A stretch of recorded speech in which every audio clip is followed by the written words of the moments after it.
Hello and welcome to After the Weekend, Weekend Harder.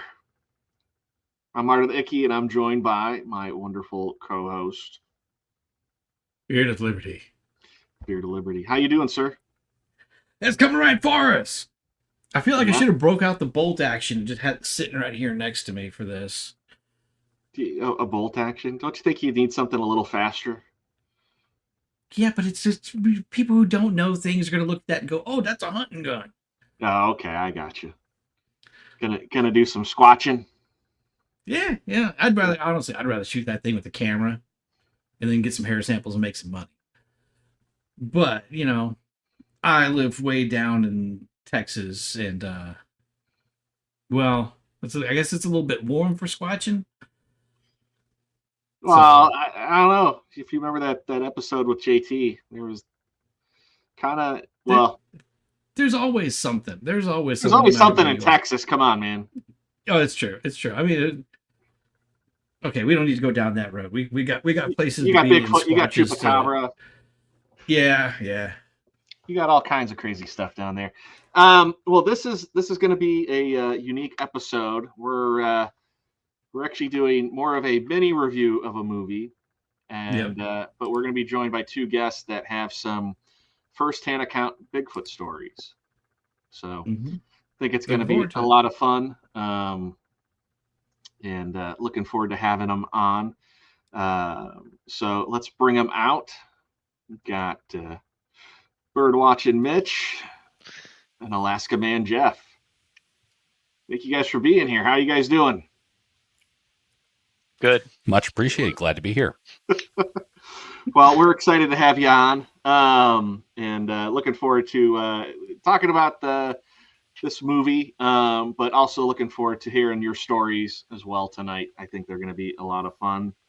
I'm kind of bummed though. Like nobody's got anything Bigfoot going on other than me. Hey, I got my redneck hunting. He's back there. He's back there. He is back there in those woods. If you look, he looks out of the forest every now and again. Yeah, he peeks out there. We'll see some eyes flashing. Well, very good. Well, we've got you in the chat, sir, and then we've got lovely Mrs. R2 and little Spidey downstairs, along with Mr. Mitch there. Mitch is downstairs in the house with me.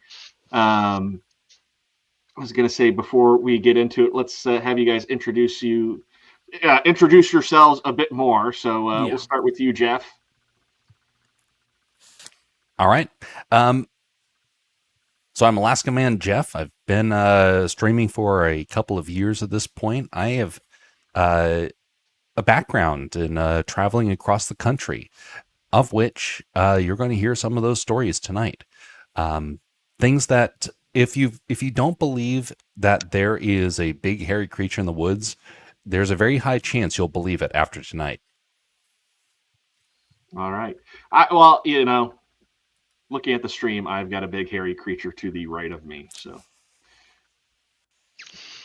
I was going to say I'm 5'8".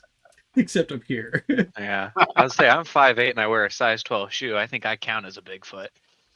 Well, yeah, that runs in our family. Mitch and I are related. Mitch is my nephew, but I will let Mitch introduce himself a little bit further. Yeah, thank you. My name is Mitchell. The name is bird watching Mitch, I guess. That's in reference to my title, I guess. I'm a competitive birder for fun, photographer. Boy, what else? I work as an engineer, but I got some good Bigfoot stories. I from California, but I came to Arkansas and I got a whole kind of family down in the middle of nowhere, so it gives me plenty of time to go and sit in a forest and wait till something weird happens, I guess. I don't know. I should say I pointed it out to Ricky. I feel a certain kinship to our I don't want to get into spoilers already. But to some of the characters that pop up in this film. Yeah. I myself went to a college in the great lower southern Ozarks. Is that what he says? Yeah, yeah. But I studied biological anthropology as well, so I'm not quite an anthropologist, but Sadly, your professor didn't take a group of you down to go squatching. no, but he kind of looks like my professor. Yeah, that's great. Well, again, appreciate you guys being here, and looking forward to talking about this. Now, we're going to be talking about Boggy Creek II and the Legend Continues. This is a sequel to the original Boggy Creek film. There's two versions here that I kind of shared with everybody to watch. So I kind of intended for everybody to watch the Mystery Science Theater just because it's probably a more palatable version of the overall movie. But turned out a lot of you guys actually watched the official version of it. So I know Beard has a bit of a synopsis to share about this. Oh yeah. See, I went to look up a synopsis because what I have in my head makes no sense, and the synopsis I found not much better. So in my head, basically, the movie is man tells a story about Bigfoot to lead into him telling a story about the time that he went looking for Bigfoot with people. They got nervous when they saw Bigfoot, so he told them a story to calm them down, but it was also kind of about Bigfoot. And then he finished up the story later on about how they found Bigfoot and how he doesn't want to hunt him down anymore. Okay. Yeah, that is definitely a good way you could describe it. But it is about a University of Arkansas anthropology professor who takes 3 of his students down to Texarkana. So basically the opposite end of the state from north to south to go look for the Boggy Creek creature.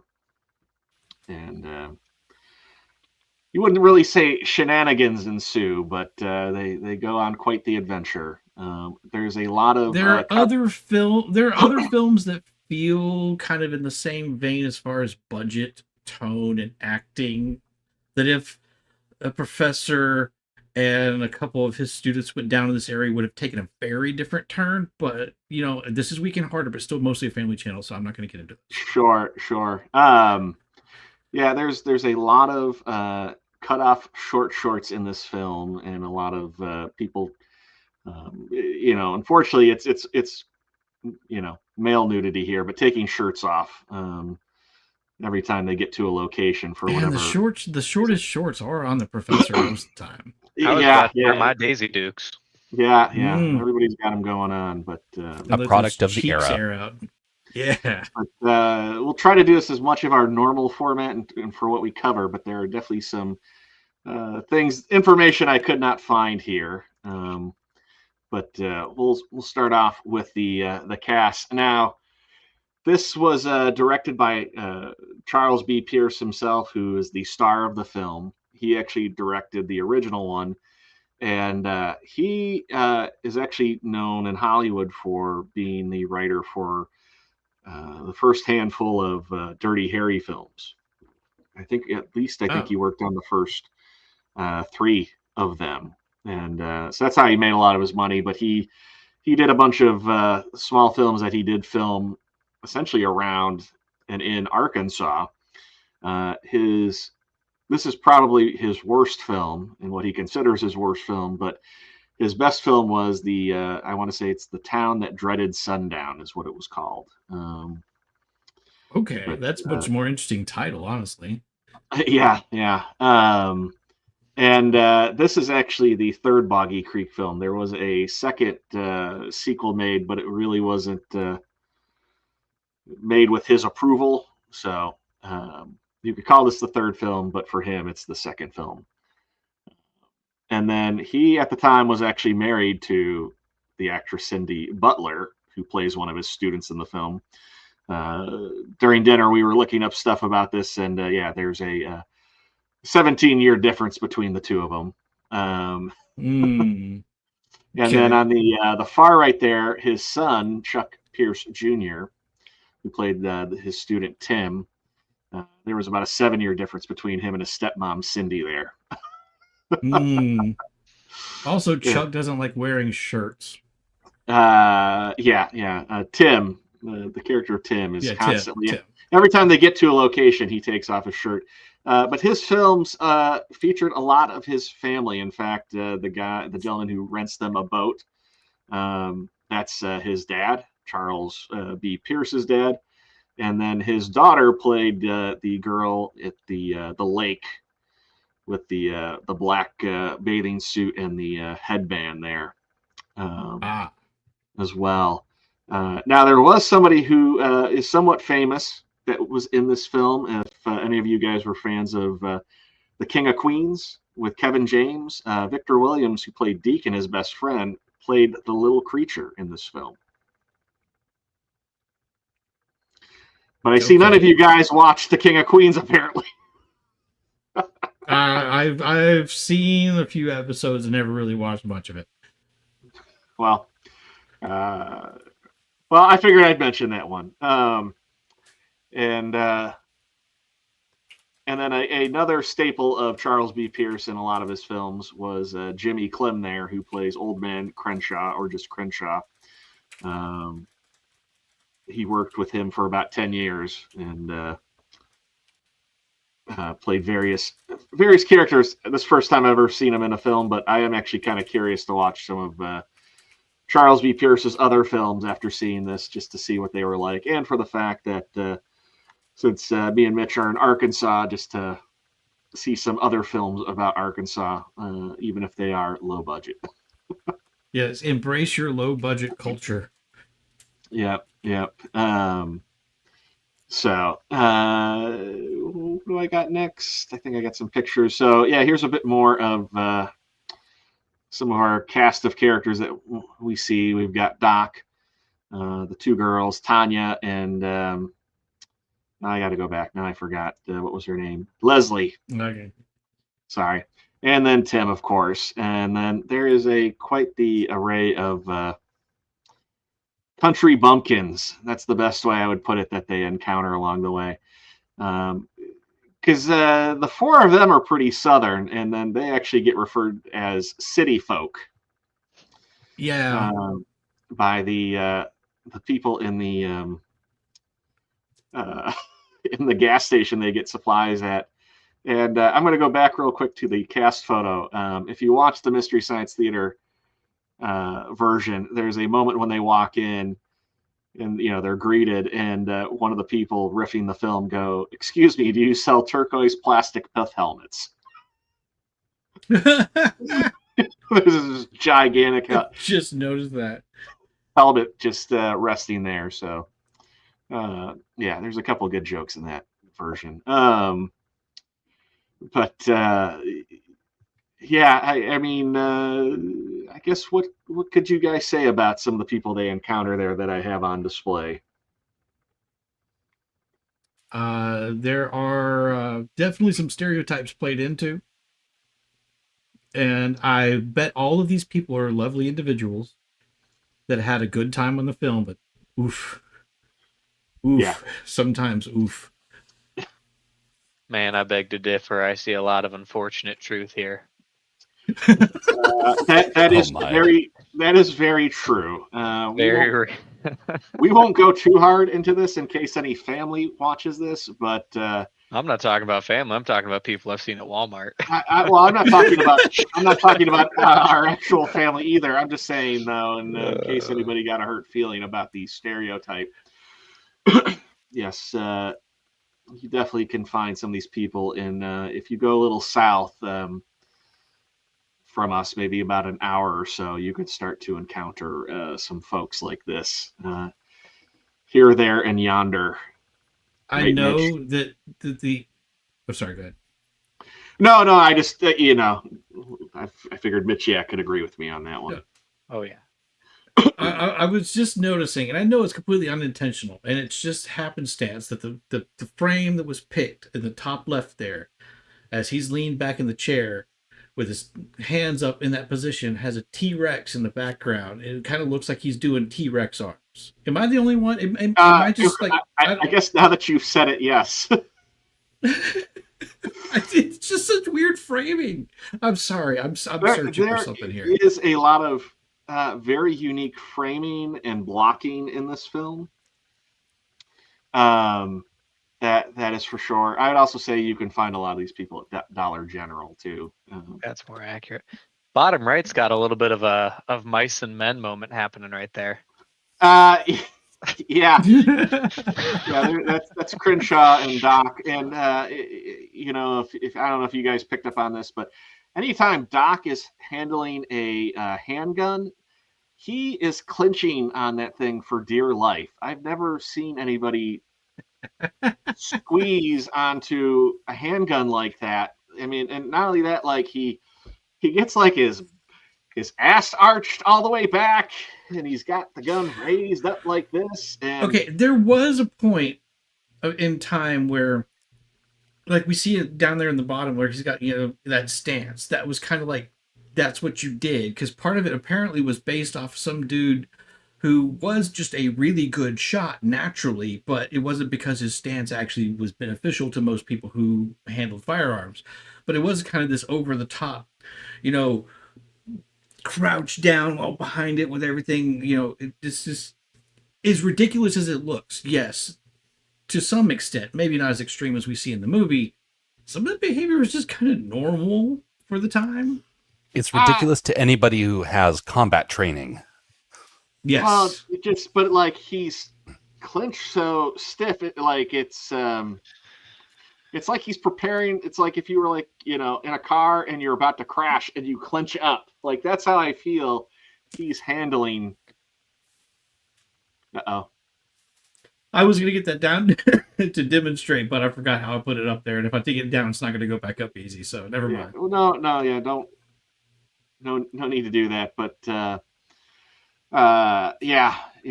it does look a little mice and men there. But there is a scene. This is cut from the Mystery Science Theater version, but they get to their campsite and they decide to kind of explore the area that they're in. They're like, there's a lot of abandoned houses, and like they show up at this old house, and like in like 2 minutes it goes from 0 to 60 because all of a sudden a mad dog shows up, which Jeff brought up there. So yes, there's the mad dog with whipped cream all over its face. If anything should have warned them they were not prepared for this journey, that dog was that indicator. The fact that they couldn't shoot the dog as it's running towards them, especially when they're inside the house and had a clear shot, it was like, what chance do you hope to have against something that is 10 times, 20 times that size? Well, not only that, I mean, like the dog's like coming through the window. They could have easily shot it there. It kind of comes through that boarded up door there.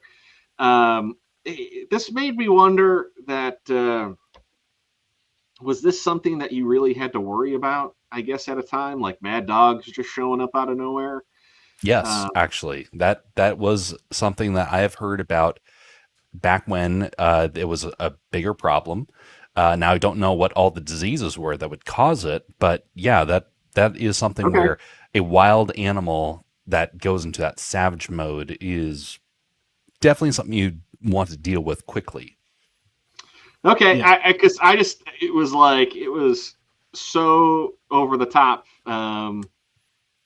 Because when you're dealing with a lot of wild predators, especially some of the canine specific varieties, they kind of exist on the edge of starvation. Like they eat to survive, because if they don't eat, they probably won't wake up the next day, that sort of thing. So if you have a bunch of feral dogs in the mountains or in the forest or whatever that's kind of wandering around, they're going to have the same issues that any of the natural wildlife does. Plus, you've got the diseases out there that are going to cause irrational behavior or abnormal behavior, I should say. And yeah. Well, I guess more so is just the fact of like how Tim's like, mad dog, like everybody like breaks into like this entire panic. Where like nowadays, if you heard like mad dog, I'd be like, wait, what? Like, so like, how do you know? So there was a family that I met when I was living in Iowa, and they came from eastern Iowa, where there was actually a couple of forests and they had a farm out there. One day, the mother was out tending to their flock of sheep, and she looked on the horizon and she saw a herd of wild boar. And she ran inside her house. The boar ran down, killed all the sheep in the pen, and then proceeded to tear at the door trying to get to her. She had to call the police, and the sheriff. The sheriff showed up and started shooting all the hogs until they finally fled or were dead. So she came away with hours of being kept up inside of a house. So having a dog tearing into this sounds plausible. Maybe not a single dog, but wild animals that have gone into this savage sort of mentality, very plausible. Like I said, even in like the area that I used to live in, the little wooded area out back, we had seen like large patches of earth turned over with like, you know, feral pigs coming through and everything like that. So we knew they were in the area. So anytime I was out there working in it, I carried that thing with me because, you know, just in case. Now, were you clenching it while having your butt sticking out? You No, said but I that wasn't thing, pushing and my when butt. you held up your finger, it looked like you're pointing at the toy gun. Your knees bent? Oh, that. I'm No, talking you- about the real no. one. Yeah, the real one right here, not the Mario. There we That go. one. Or the other one that's sitting next to me that's actually currently ready to go just in case, but that one's not going on camera. That's the one that you lost in a boating accident at sea. Yeah, man, those boats. Oh, Well, I compared it to like I was like this makes me think of as a kid like with like quicksand, because there were so many things that featured quicksand, like you had to be worried about it, you know, movies, shows, cartoons, and you know, I have yet to encounter any quicksand. yep. But we'll go on to our next. I got some pictures here of the creature, as they like to call it throughout the film. And you know, I now don't know what the budget of this film is. I know they filmed it over a month period in towards the end of '83, kind of end of summer, beginning of fall. But it's not a bad looking suit.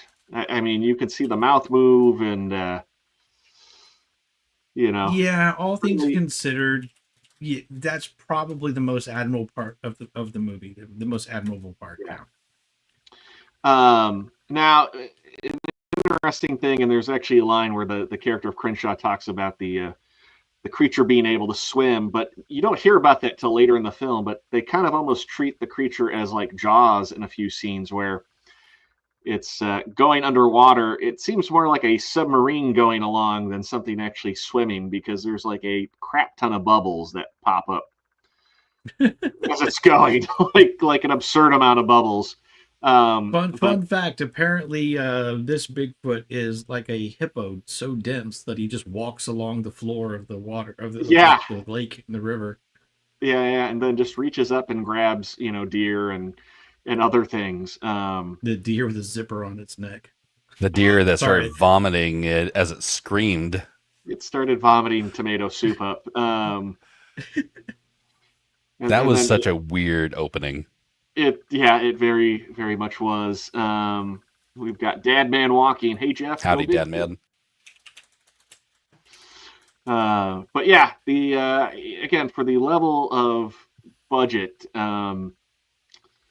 it's a pretty good looking Bigfoot. Though, if you look in the top right there, I felt like that Bigfoot was very different than the other ones. Like, I don't know. Looks like Harry and the Hendersons. Yeah. It was very different. It had a much, you know, like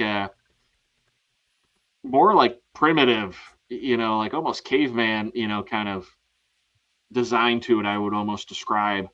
And I don't know if that was something that was shot later. I don't know if that was something where they made a change in design, whoever's doing special effects or what, but it is different than the other costume that is used throughout the film. It's also possible, because of the budget of the film, it could have been that they destroyed the suit, and they had Oh, yeah. to jerry rig something for the rest of it. I Ooh, kind of it is very different. I kind of wondered that, but yeah, not a bad Bigfoot for the time, for something from 1983, and for probably the budget of this. This probably was, I'm willing to bet probably around $100,000 that they spent on this film, give or take. Well, I was just looking. I think the first Boggy Creek was like about around 160,000 is what it was saying. Yeah. So this is probably under 200,000. Yeah. Easily. And you're thinking too of like camera equipment and some other thing. I mean, a lot of other things that and right, like just paying for locations and etc. But you save money when you hire family members. So there's that. That is very true. The most expensive part of films back then would have been the actual film itself, most likely. Well, yeah. Next, we'll get to the character of Crenshaw. Crenshaw is definitely the most memorable person, I feel like, in the film. And now, if you watch the Mystery Science Theater, this is a throwback to it. There is a scene where the Doc, he meets with a state trooper who had an encounter with the creature, the big creature and the little creature. He went fishing. And when he brought the fish back, he went to go clean them out behind his shed, and the little creature attacks him. It kind of looks like a Jim Henson Muppet going crazy, like he's wrestling with a Jim Henson Muppet. Best way to describe it.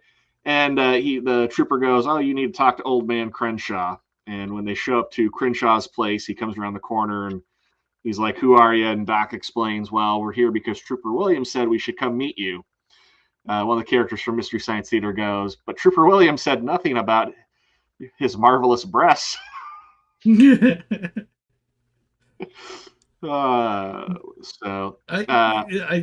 great, but I want to also just shout out the real hero of this movie is that strip of leather holding the one strap of his overalls together. Yeah.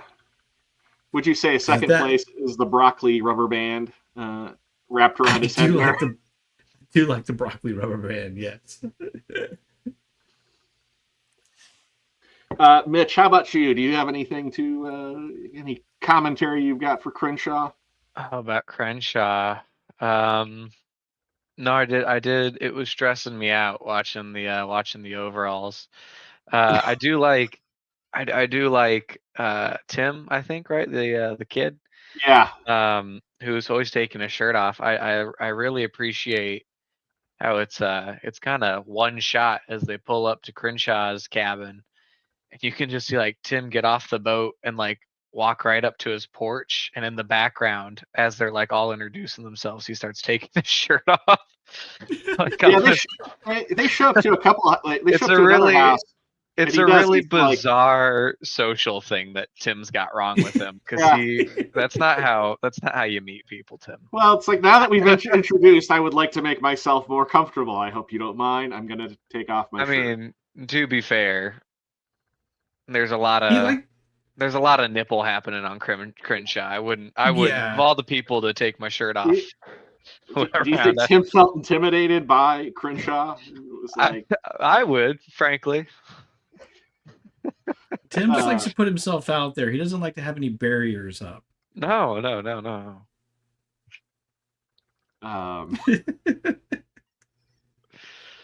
This is such a weird movie, folks. It is. And Crenshaw, he lives downriver in a rundown house. He's got a mad goat out front, and he tends to fires. The inside of his house does look like something that could have came from Texas Chainsaw Massacre, or I do really like the fact that and this is part of the Mystery Science Theater commentary, is he brings him inside. He's like, "Oh, I gotta go outside and tend to the fire." And he goes outside, and everybody's just like, "Man, this is kind of weird," and everything. It's like, "Oh, he's coming back. Act natural." But them acting natural is the most stiff, wooden, not natural thing possible. They were fine beforehand. Yeah, I also noticed Doc is looking out the window at him tending the fire when he's like, "Oh, I gotta do my fire." And they're like, "Oh, what's wrong? What's weird?" And he's like, there's a lot of ash under those fires. You know what that means? And everybody's like, oh yeah, and then they just move on. I was like, what does that mean? Yeah, I don't know. There's ash, cool. And they're Yeah. like, oh, what ash? They just skipped over that. That's a hillbilly secret, apparently. That's a hillbilly secret. There are to bring up that middle picture at the bottom. That scene right there, and then the scene in the gas station with the turquoise plastic pith helmet. They're like lit so terribly. Like they are so dimly lit. That's like another like really weird choice. Like, and again, Yeah. I do kind of go though, is that very much well could be from, right? They're not shooting on a studio. They're shooting in a real world place and just limitations. But Well, and there are a couple of things there, and it could be the joke the Mystery Science Theater leans into. They say my film wasn't color corrected during production, during processing, and I didn't have time to fix it.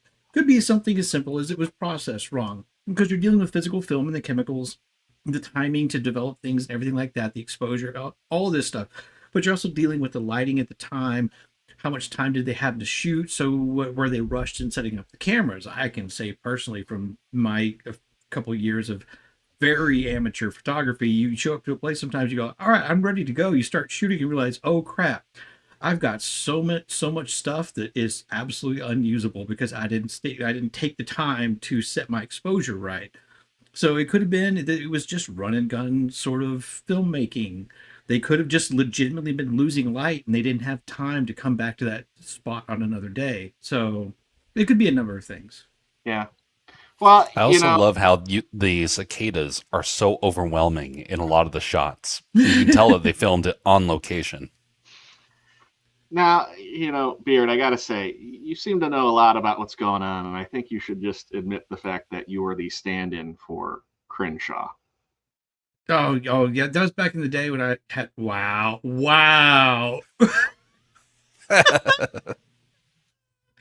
I love it. Now, Squeaka sent me that photo, and she thought it it's only fair that we all hear about your time.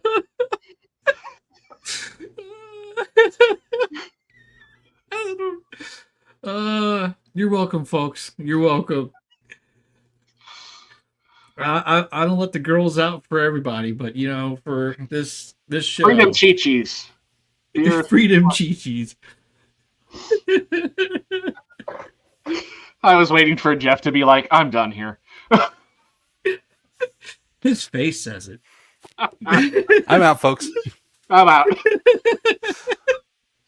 He just dives off screen. Well, I was going to say, for my wife, she just hears me giggling, and she's like, what did you make? I'm like, I'll show it to you later. Well, and finally, I do have, as we were talking about just some of the scenes and how they were filmed, we got a final slide here to share about that. There are some interesting angles and blocking and framing that are done in this movie, especially if you look at the top row there. Apparently, Charles B. Pierce really wanted to get a lot of ass shots.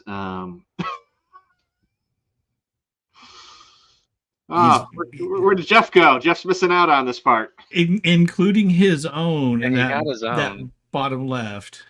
Yes. We've got, Doc is, that's another one of those scenes where he's got, the knees bent and, Bigfoot has appeared, apparently over where Jeff is. He's got the knees bent, the belly out. Took off. He got spooked there. And then his all on display. What I'm seeing here is that what's his face, who happens to have a shirt on at this point for like the 2% of the movie that he is, wearing a shirt. If you factor in where his waistline is with those shorts, versus the ladies, his shorts are definitively shorter than They are. theirs by several inches. Apparently his shorts have no pockets on them because Tanya's pockets are hanging there. And Tim ain't got he's just doing like the high school coach thing where they're wearing sweatpants that don't have pockets, so they just stick them in the waistband and pretend like they have pockets. I guess I so. just like to imagine Tim's wearing a pair of women's pants. Yeah, I think Tim might be with how small Tim is. Tim and Tanya swap pants. And then there's a story that's told here about a drunk lawyer from Texarkana that went to his outhouse and was attacked by the creature. And the guy grabs the Sears Roebuck catalog, and it's a good 90-second shot of this guy looking at bras in the Sears Roebuck's catalog. Let the man who has not looked at bras in the Sears catalog cast the first stone. It'd be funny if it was just like him flipping through it and he stopped on it. But like I said, it's 90 seconds, this scene. They do linger on it. I like when he gets jumped on by the creature and he goes from sitting and his legs just kind of like phase upwards into the toilet. Like he intentionally steps in the toilet, and I like that. It's a power play. It looks like he fell into a melted payday. That's the best way to describe it. There were a lot of moments in this film where they added meaningless backstory or extended scenes that didn't need to be done. And if you were to get rid of all those elements, you would have a story that would probably be around 45 minutes, maybe even less than that if you were to be really severe with your cutting. But it is interesting how they tried to pad it out with all these extra elements, almost as if they were trying to be smart with it. But in the end, I think it weakened their story. Yeah. No, I agree. I agree. But I mean, it's a little bit like there was too much no, it's hard to give them this much credit because I think there was intent there, and I think there was an attempt was made. Let's go with that. The whole Simpsons thing. You at least you tried, but I think it was like trying to set up so much world and so much lore that didn't exist before, that everything that was actually happening was suffered from it. Because, like I said in my synopsis in the beginning, all I really remembered is this dude just told stories. Yeah. Now, I have not seen the first film. I do kind of makes me wonder, do any of those stories relate to the first film? I don't know it, so I can't. I don't know. Yeah, I'm just saying. I also want to point out one other thing too. When they go to the beach here to get the boat, and the guy's like, he's like, "What options do you have?" And he's like, "Well, you can rent one by the hour, or you can rent one for all day, fully furnished." And the one for all day, fully furnished, is just this metal outboard, like 8-foot long boat. I'm like, what is fully furnished about that? And what's the unfurnished boat? The unfurnished boat doesn't have seats or a motor. Yeah, I'm assuming it must be a paddle, and you're kneeling in it. See, things like that added absolutely nothing to the story. They could have cut out the entire beach scene and just showed them arriving by boat and just summarized it in a sentence. And they tried to make it look like, oh, look, something's happening by having the creature swimming in the water, going for the guy on the jet ski, but nothing happened. And so it just was like, oh, there's something in the water. But again, nothing ever transpired other than thinking about the deer at the start of the story. Yeah. So that was the one part of this movie that was the one part of this movie that actually worked as a horror thing for me. Watching that. I don't know. I live in Arkansas on a lake with a boat. I don't need that energy black in my hairy life. hand come out and just grab you like Jason from Friday the 13th. Yeah, on my jet ski and my short shorts. Yeah. Well, we'll check out what was in theaters when this came out, and if you look too in the bottom left there's a plaque on the wall in the office that says Charles B. Pierce. Oh God, what did he give him? So I don't know what that is, but apparently it's his business license, I'm assuming, up there, and I'm going to the trivia. I gotta find out. Hung up his accolades. And surprisingly, this was not in the top 14, let alone any of the top movies when this came out on March 23rd. It did premiere in Fort Lauderdale, Florida. I was able to find that out, but wow, this is a very Florida man kind of film. So it had some very stiff competition. Let's just say that. So I thought it was funny just to share that one. But yeah, that was Boggy Creek II, and the legend continues.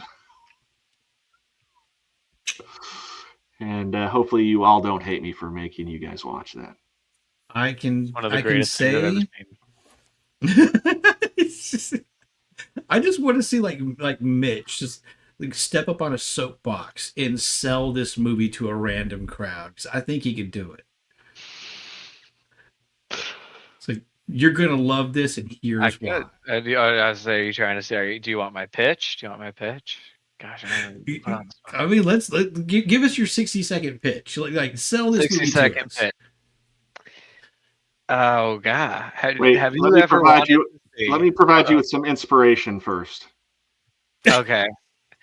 Consider me inspired. Sorry, you don't even have to go 60 seconds. Let's do elevator pitch. You just got between this floor and the next one. Have you ever wanted to see a bunch of an old man and his young wife and their conspicuously aged adopted son in short shorts as they run around a swamp looking for a big hairy creature? I have, and I saw it. You want to see it with me? I just say, and it's a point I missed. I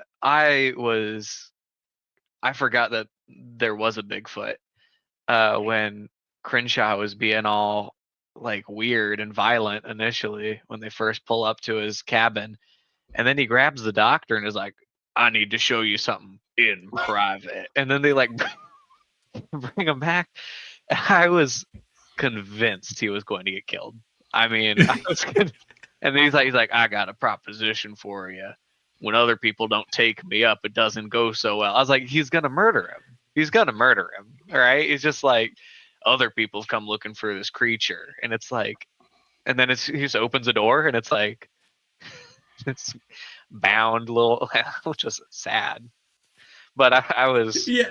It does kind of get it does get like hillbilly horror movie tropey there for a little bit, and then he's just like, "I got baby Bigfoot.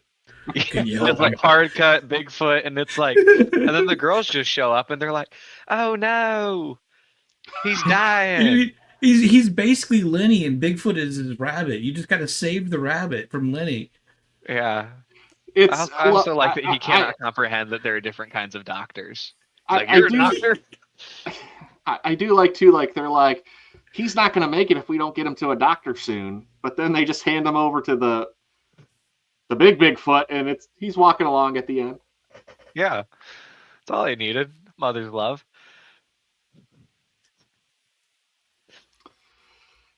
I was waiting for you to be like, I got to show you something in private, and then that piece of leather holding everything together on the overalls just drops. Yeah, we cut to the other room. It's all the kids listening. Hear a leather snap in the background. Yeah, dueling banjos. There was a lot of elements to the Deep South that I'm unfamiliar with, or the Ozark sort of area.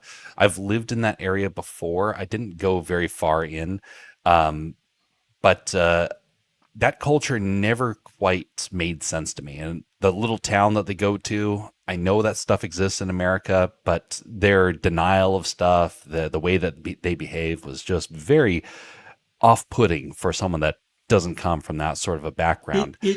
It can't. I can definitely see that, and I am not from that. I haven't really visited that. My mom likes to vacation in where some of our family originated, or I guess immigrated to the U.S. in Appalachia, and you get some of the Appalachian culture, and then you get a little bit of overlap, I think, with some of like the the Ozark cultures, like these people who just look. I've got my mountainside over here where I live. I've built my house. I've got my family. Leave me alone. I am not here to impress you. I don't care what you think. Stay off my land. I'm making moonshine. Don't you dare tell the government, or nobody's ever going to see you again, sort of thing. Well, I mean, in all honesty, all those areas that they showed, they still exist. They're still these small little areas. The difference is, that gas station that they stopped at, all that's changed now is they have a Hunt's Brother Pizza inside of it. And there's a Dollar General next to it. And when you want to go to the mall, it's the local Walmart. Yeah. Yeah. And that corner store, or that convenience store, which in those areas is not very convenient. It's also got an ATM that's got like a $10 surcharge to use it because it's not connected to any damn bank that anybody has ever heard of. So Mitch didn't get to experience this, but when I was a kid, my family, who lived, probably about an hour south from us, they lived like up on a mountain in the Ozark mountain range. And it was a 30-minute drive into town. And into town had a Walmart. Like that was like the thing to do. Like down the road was a movie theater. I mean, it was 20 minutes to the local gas station that had a little video store in it. Like, I mean, that was it. I mean, it was fun as a kid, experiencing that, where it was, not crazy stuff going on. But like, I don't know. Yeah, I couldn't imagine living out there as a kid. And like during the summer, there were houses like alongside the road that like during summertime, they took their door down. They put up a blanket as the door to like let the breeze in. And my grandparents owned a good chunk of property on the side of the mountain. And like we would go on hikes and walk around. And sometimes like you'd end up on somebody else's property, like unintentionally. And I'm not kidding. Like we encountered kids that were like chewing tobacco and like missing teeth, not because like they lost a tooth, like that tooth wasn't growing in. And like they had never heard of like box cereal before. They're like, cereal? What's that? I'm not kidding. By the way, it was kind of funny to me that these are folks that are from the city going down to try and hunt for Bigfoot.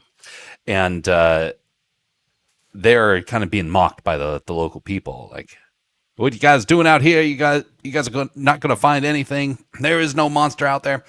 And they're like, well, you're right. We're from the city, and we better not try and jump scare us or whatnot, because we might be a little trigger happy. And then, of course, the mad dog happens. Then you realize this guy has no aim whatsoever. So, and everyone in the town would be pretty safe. But when they're driving out to their campsite, they come across I think it was a goat that was road killed.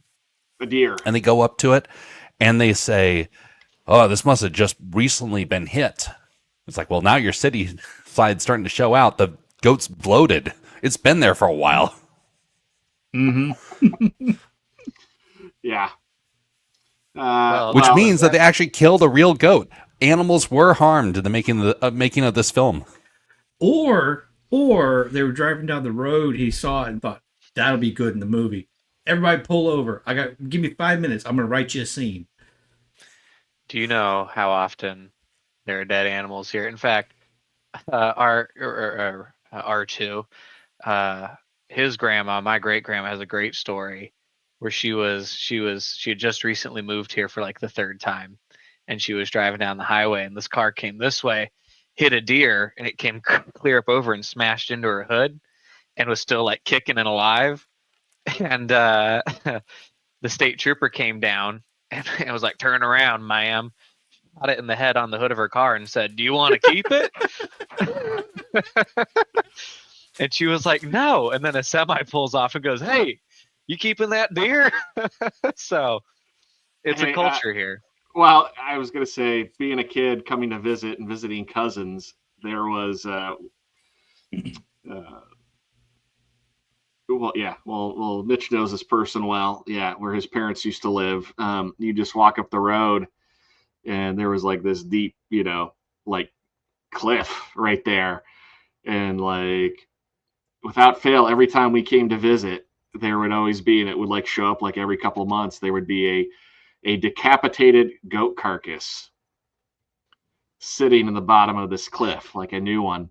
And I'm not kidding. Like they were like almost certain. Like they're like, we believe it's a satanic cult that's dumping this over here. It's like, Well, I don't want to know about a satanic hillbilly cult. There was one time in a not exactly remote area of northeast of Houston. I was paddling through this river, and I went to the spot that I was going to get out, and on the shore was a pile of ash surrounded by a bunch of chicken feathers and what looked like remnants of charred bone in the ash. And I just kind of looked at that and thought, nah, I'm going to paddle a little bit further before I get out of them. Nope. That's And it was like underneath a major highway too. Like the overpass was right there, and people were just like doing their little like chicken cremation. Well, where else are you gonna do it? Well, I'm surprised how long we spent talking about all this, but let's get to the good stuff. Yeah, let's get to the good stuff. And Jeff made this thumbnail, which I appreciate. I really like this and wanted to use this, but we're going to get into our Bigfoot stories here. So to kind of recap, right? I found some good Bigfoot photos of all sorts of different kinds: Bigfoot, skunk ape, Sasquatch, and wood ape, whatever you want to call it, depending on where you are. But figured I'd share that along. Didn't know if there was anything here that caught Jeff's eye with what he might share. If there's anything where he might go like, kind of close to that or this. Something I can tell you for certain is that most of our illustrations that we have about Bigfoot are wrong. I didn't actually know what Bigfoot was growing up. It wasn't until I was in my mid-teens I even heard the story. That's how sheltered I was growing up. But when I finally did become familiar with it, the image I became familiar with was the bottom right. Of course, most people are going to be familiar with that. And I think there's a lot of merit behind the investigations that have gone into proving that that is indeed what it looks like. Now, I think that because of our attempt to try and restore the film and trying to enhance it, I think it's gotten mutilated a bit. It's really hard with how fuzzy it is. Now, recently, I've started to change a little bit of my views on this. I actually think it's probably going to be more likely to be the bottom center. I know that photo. I've seen breakdowns of that photo. There's a lot to unpack in that. I actually think that might be a more common sort of type of Bigfoot out there that you will encounter. But that's also in one region of the country versus the bottom right is from the other side of the country, which I think there are going to be different subspecies. But yes, I think both of those are where I would kind of draw the line on there. The other ones, most likely fake. The one at the bottom left, most likely fake. Things like that. Yeah, that's from the Independence Day videos, what it's known as. And then there's like the Marble Mountain one, which is the center left there. And then the top center is the... Sorry. I say Paul Freeman photo.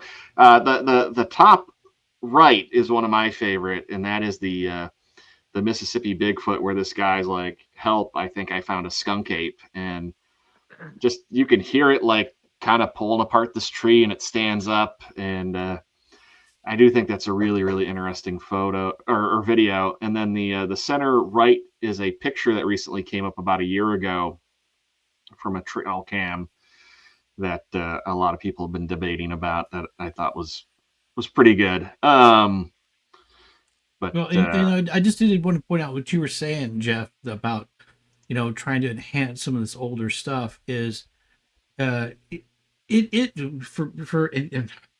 I mean no insult to anybody who might think this is true.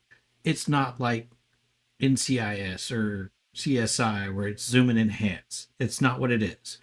When you're dealing with the older stuff, you're dealing with physical film. Now, if you can get your hands on the actual film itself, you can do a really good transfer of focusing in on a small part, but you're still limited to the speed of the film.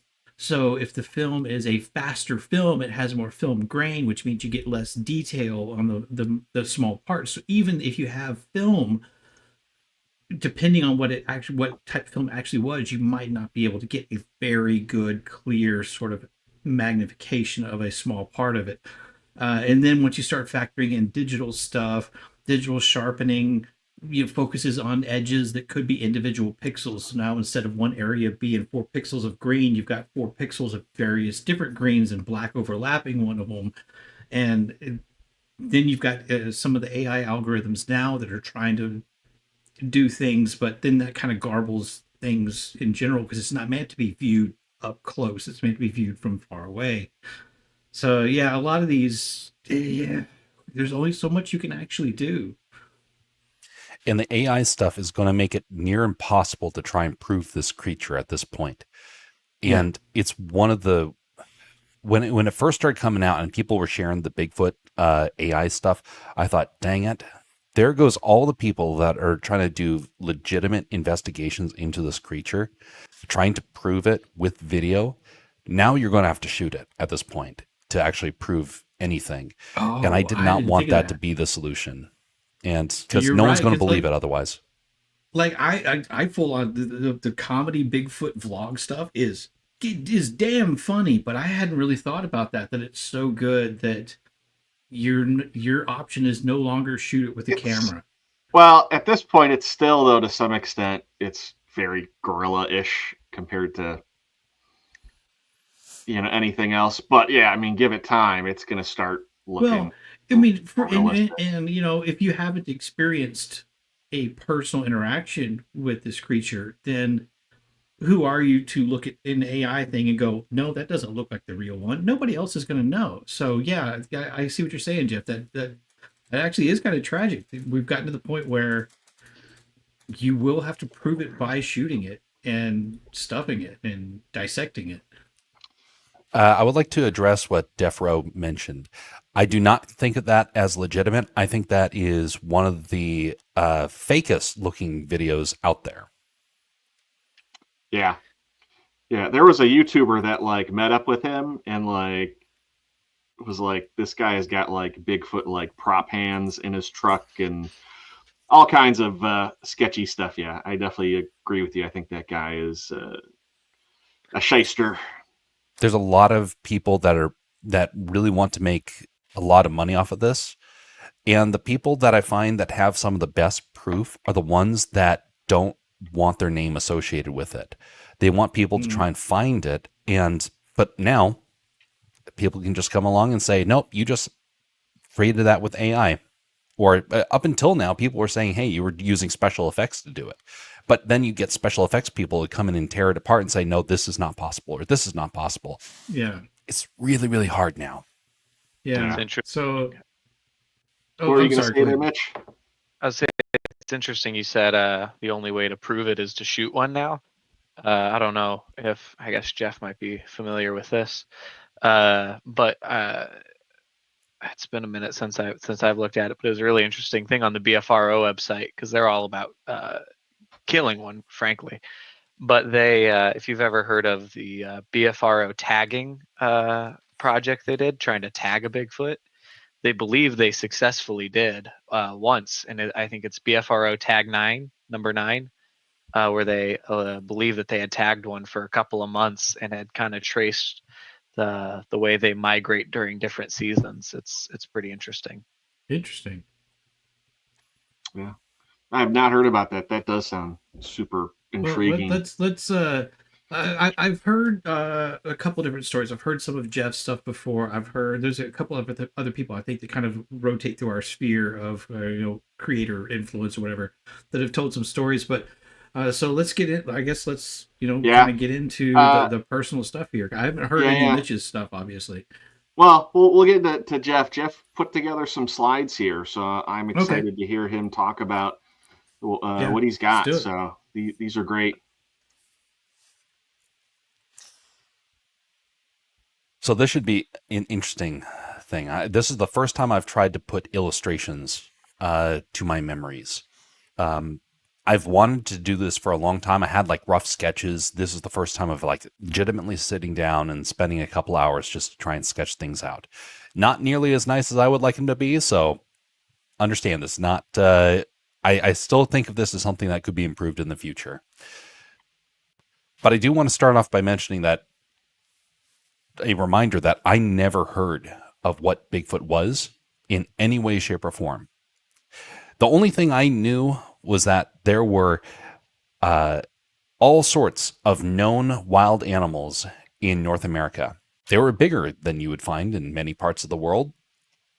And then, like the rest of the world, you'd find giant bears out here. The brown bears really took a lot of travelers by surprise when they first came out here.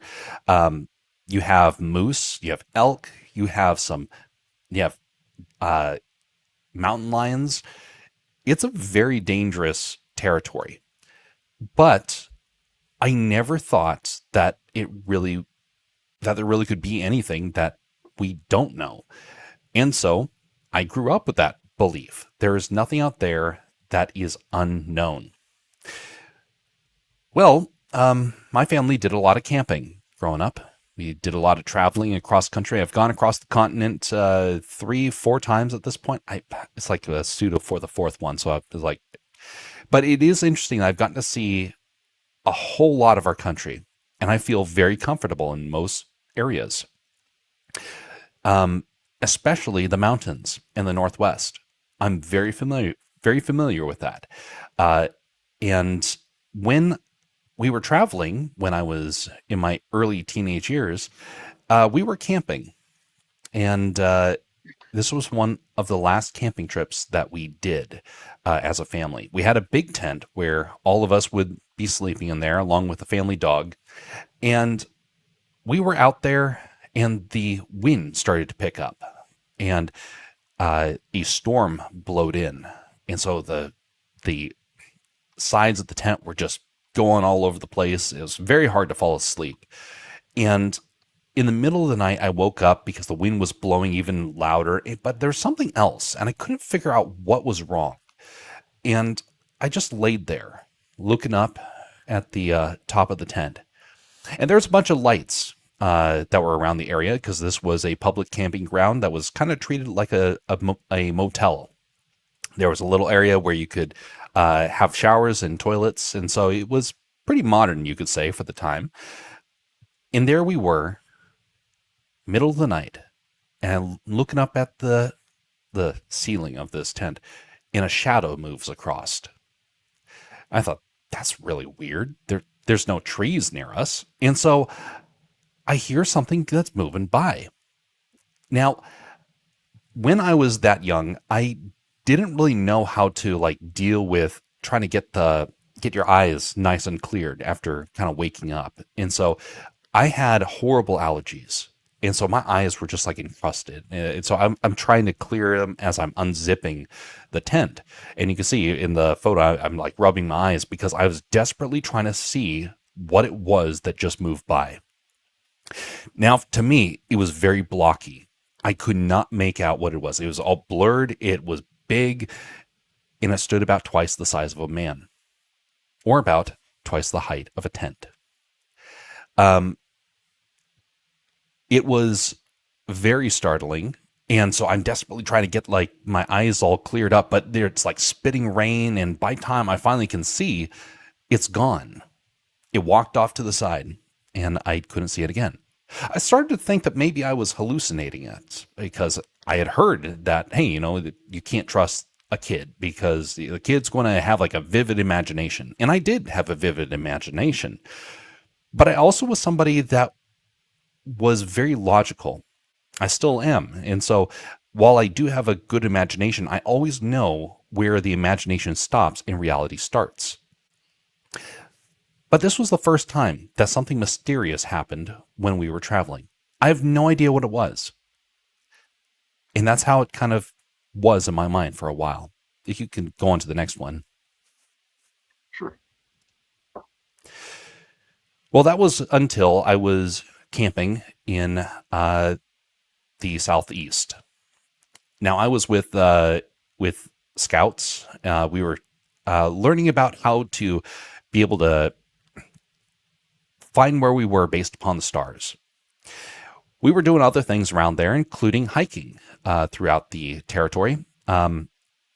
We were at the base of the Appalachian Mountains, and so it's pretty rugged terrain. It wasn't nearly as bad as like the Rockies or whatnot.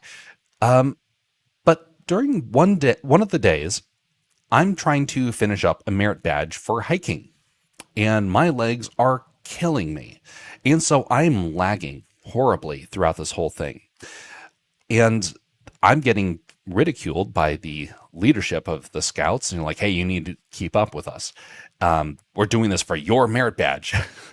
So for me, I was a little bitter at all that stuff as we were going through, but I kept feeling like something was off. And I would like look back because I kept hearing sounds. And I asked like, hey, do you guys sense anything else? And nobody else is sensing anything. And it was like, okay, well, I'll just ignore that. We come back to the camp and then we go down this path to a grassy spot next to the water that we are camping next to. Now it's a man-made lake or reinforced lake where it had a small little dam. And I think it was primarily to stop flooding and whatnot. But anyway, we went out to this grassy patch and you could see the camp from there down this path. Now the path itself was probably about 200 feet. And actually, it was a bit more than that, come to think of it. But it was something where you could see it, but it was a little hard to be able to see down that passageway because of kudzu. Now, kudzu is everywhere on the East Coast, and it has taken over some areas completely. Well, it took over this area pretty thoroughly. So if you know kudzu, you know that it is very thick and can cause a lot of problems. Well, after we were done looking at the stars, the leaders of the scout troop stayed behind. And most of the students had gone back. Most of the scouts had gone back at that point. And then there's me and two other guys. And we're like, okay, well, we're the last ones. We better head on back because we heard that there was going to be s'mores that were going to be made around the fire. And so we start our walk. You can go to the next one. Really, really quick and not to get off topic. Absolutely. I didn't notice this when I put this together, but feel free to pause whenever you want. I noticed you've got constellations in the artwork, and I think that's awesome. I could see the Big Dipper, Orion's Belt. I love that detail. And that actually were the stars we were trying to find there. So it's Orion, and I forget the other two, but it's based upon star map.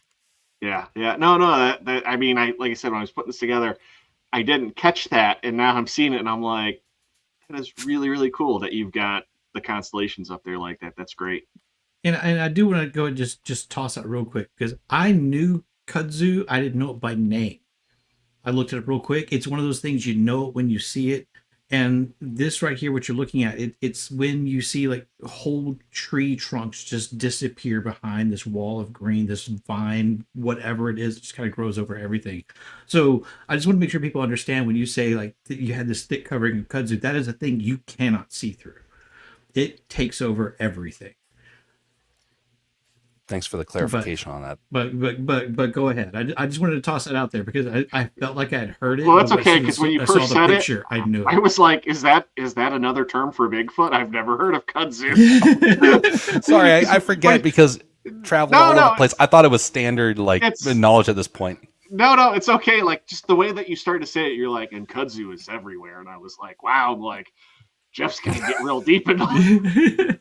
So no, I just wanted to toss that out there because I understand like it often is based on our experiences are different, and when you get into telling a story, sometimes little things like that kind of get passed over. So I didn't want to interrupt too much, but I did want to just toss that out there so people I kind was of gonna say, I guess understand.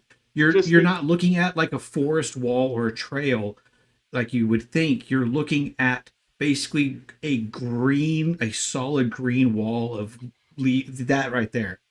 Yeah. It covers everything. Yeah. So anyway, I'm sorry. Go ahead.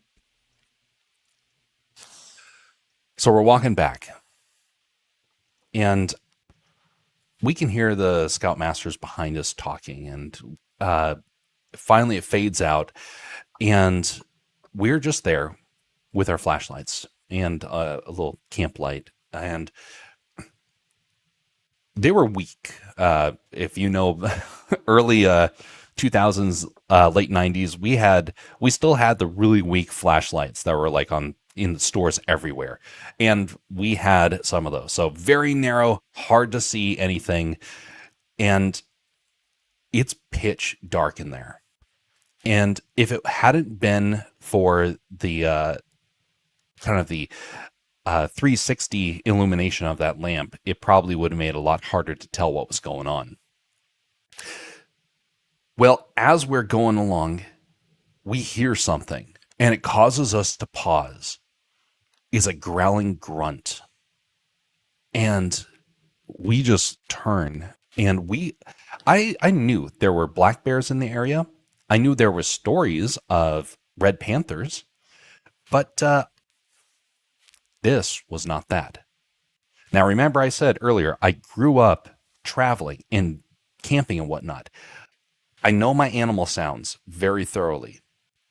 I know the markings that you would find for like when you're traveling around. I can be able to tell you what is a bear marking versus a porcupine marking, for example, because bears will scratch trees. Porcupine will also strip trees of their bark as well. And it's very similar, but the pattern is different. So I know these things, but that sound was very different. We pause and we turn, and the kudzu above our heads is grabbed by something, and it shakes it back and forth. That was one of the most terrifying experiences I've ever had, because it's giving a call when it does this. We freak out, scream, and start running down the path. This creature is keeping up with us. It's on the other side of the kudzu. It knows exactly where we are.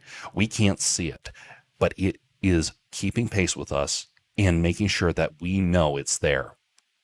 Until we get to the end of the path and we jump over the beam that was set up so cars couldn't drive by. We jump over that and turn around, holding up the flashlight, trying to see this creature because there's a break in the kudzu.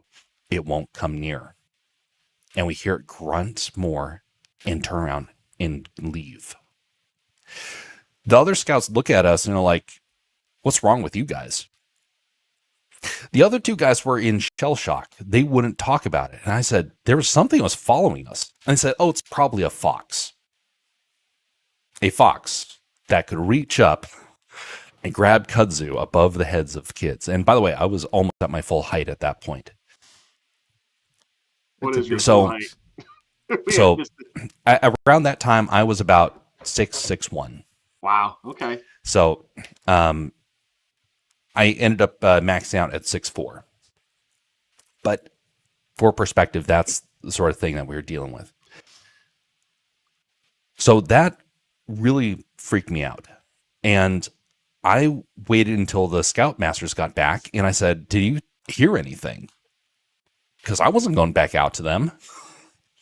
And they're like, no, you guys need to kind of get a grip on yourselves. You're supposed to be scouts after all. You're supposed to be familiar with the woods. And we're like, okay, fine. We went to bed. In the middle of the night, something happened. And we woke up, and the scoutmasters came to our tents and said, Just stay there. We're dealing with something out here. No idea. I try and see out, and they're standing around a cooler that is opened. And I thought that's a little weird. And finally, they did let us out, and I thought that I've never had that before. Scout masters that say, "Hey, don't do anything," and we were told that somebody left in the middle of the night along with their dad. So someone decided to up and leave.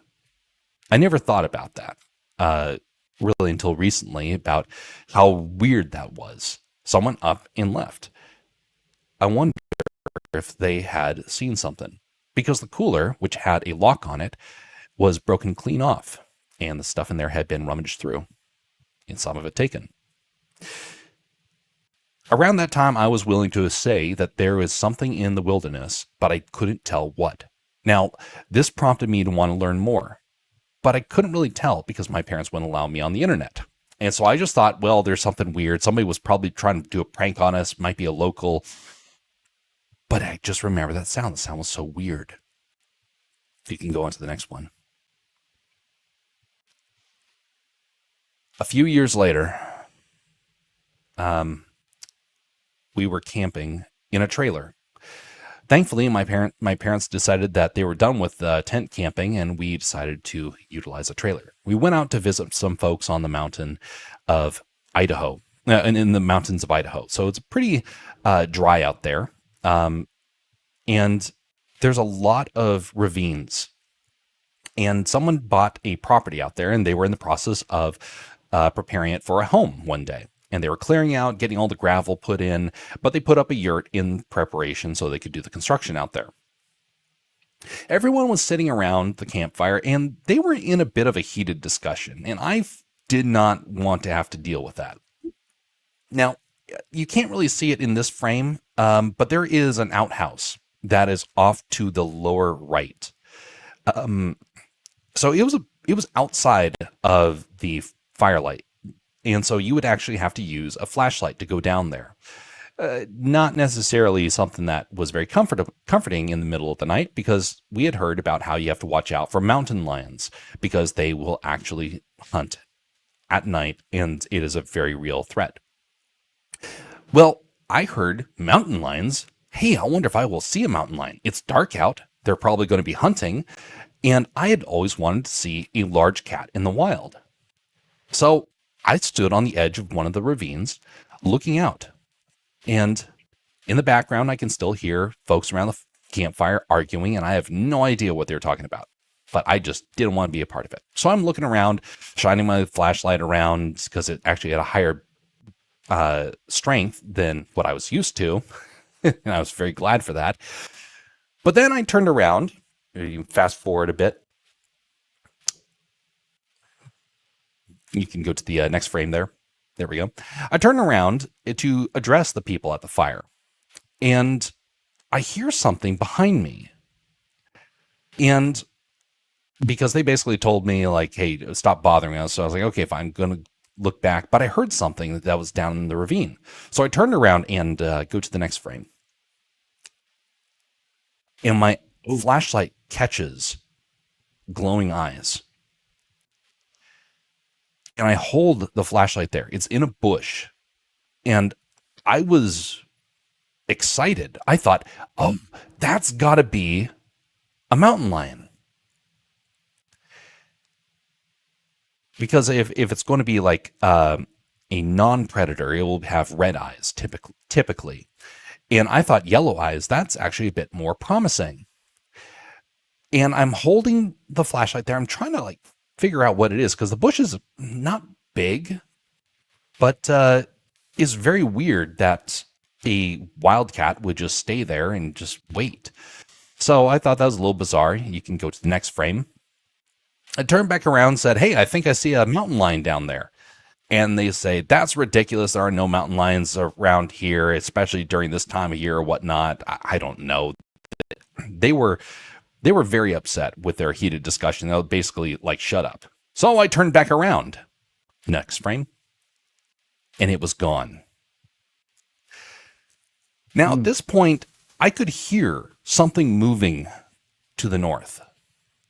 And I had no idea what it was because I started thinking through it and realized that's a pretty loud sounding creature. And I thought a mountain lion is going to be stealthy. It's not going to be loud. Well, Yeah. Sorry? Oh, I'm sorry. I was just agreeing with you. It's like, yeah, because I'm thinking of like armadillos in the southeast make the most noise, and they are the tiniest, little, most benign creatures. Very true. But you could get like a big cat, and you would expect like this nothing, because that's just how they do. So I'm sorry. I'm lost in story time. I'm just kind of like, oh yeah, this is good stuff. I apologize. I forgot my mic was on. No worries. But as I'm looking up, I'm thinking, because I'm starting to broaden my search. And I'm like, well, it's probably not a bear. Bears don't really roam around in the middle of the night. Now, I've learned since then that they can. It's just, it's not typical, especially for them to be darting in and out of things like that. But it was something where I started thinking maybe it is a bear. Because again, I'm thinking about the eyes. The eyes would suggest it was a predator of some kind. It was a substantial size, but I couldn't think of anything else other than mountain lion or bear. Well, at this point, I realized whatever it is has moved on, and I could hear it way off in the distance. And I was like, well, there's no chance of seeing it anymore. So you can go to the next frame. And so I go back and said, I'm certain I just saw something down there, but I can't tell what it is. And probably a bear. It might be a mountain lion. Really hard to tell. And at this point, I don't know what happened. Something snapped in one of the people that was there. And they're like, you need to get a grip on yourself. You need to stop looking for a creature behind every shadow. Nothing's going to be out here. We have a fire. We're being loud out here. Nothing's going to be attacking us during the night. On cue, there is a wild, roaring scream that comes barreling towards the campfire. A pounding, piston-like sound as the creature is running, and it runs past the car that my family drove, over the rocks and down into the ravine on the far side. Thanks for the transition there. The moment that happened, everyone said, well, time to call it an evening. And everyone went either to the yurt, to their tent, and then there's us that went to the camper. I was so weirded out by it. I just instinctively grabbed the axe, which wasn't really supposed to go with us to the camper, but I grabbed it and hauled it back because I thought, well, whatever it is probably, you're probably going to have a better chance with something rather than nothing. So I haul it back and we get into the camper. We could not see this thing, whatever it was, but all of our eyes locked on to where the scream was coming from. I set the axe down, we get into the camper, and we lock the door.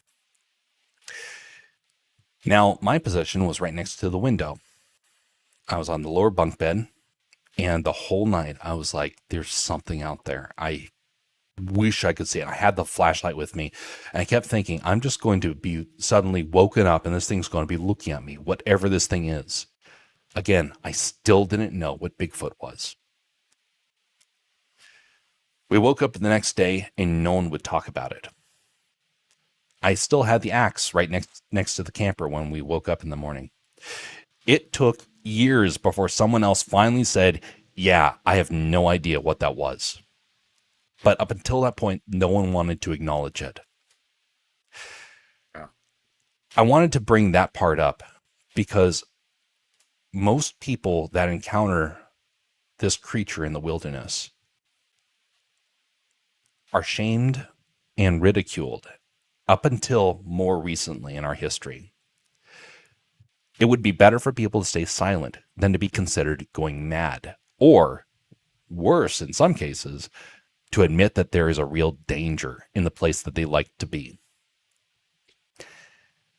If you find out that the place that you've been camping or planning to build a home has a creature that is massive, that could be very dangerous, you're going to be second guessing yourself that whole time. And suddenly that property value doesn't seem like it's worth it anymore. The next day, I ended up just exploring the area.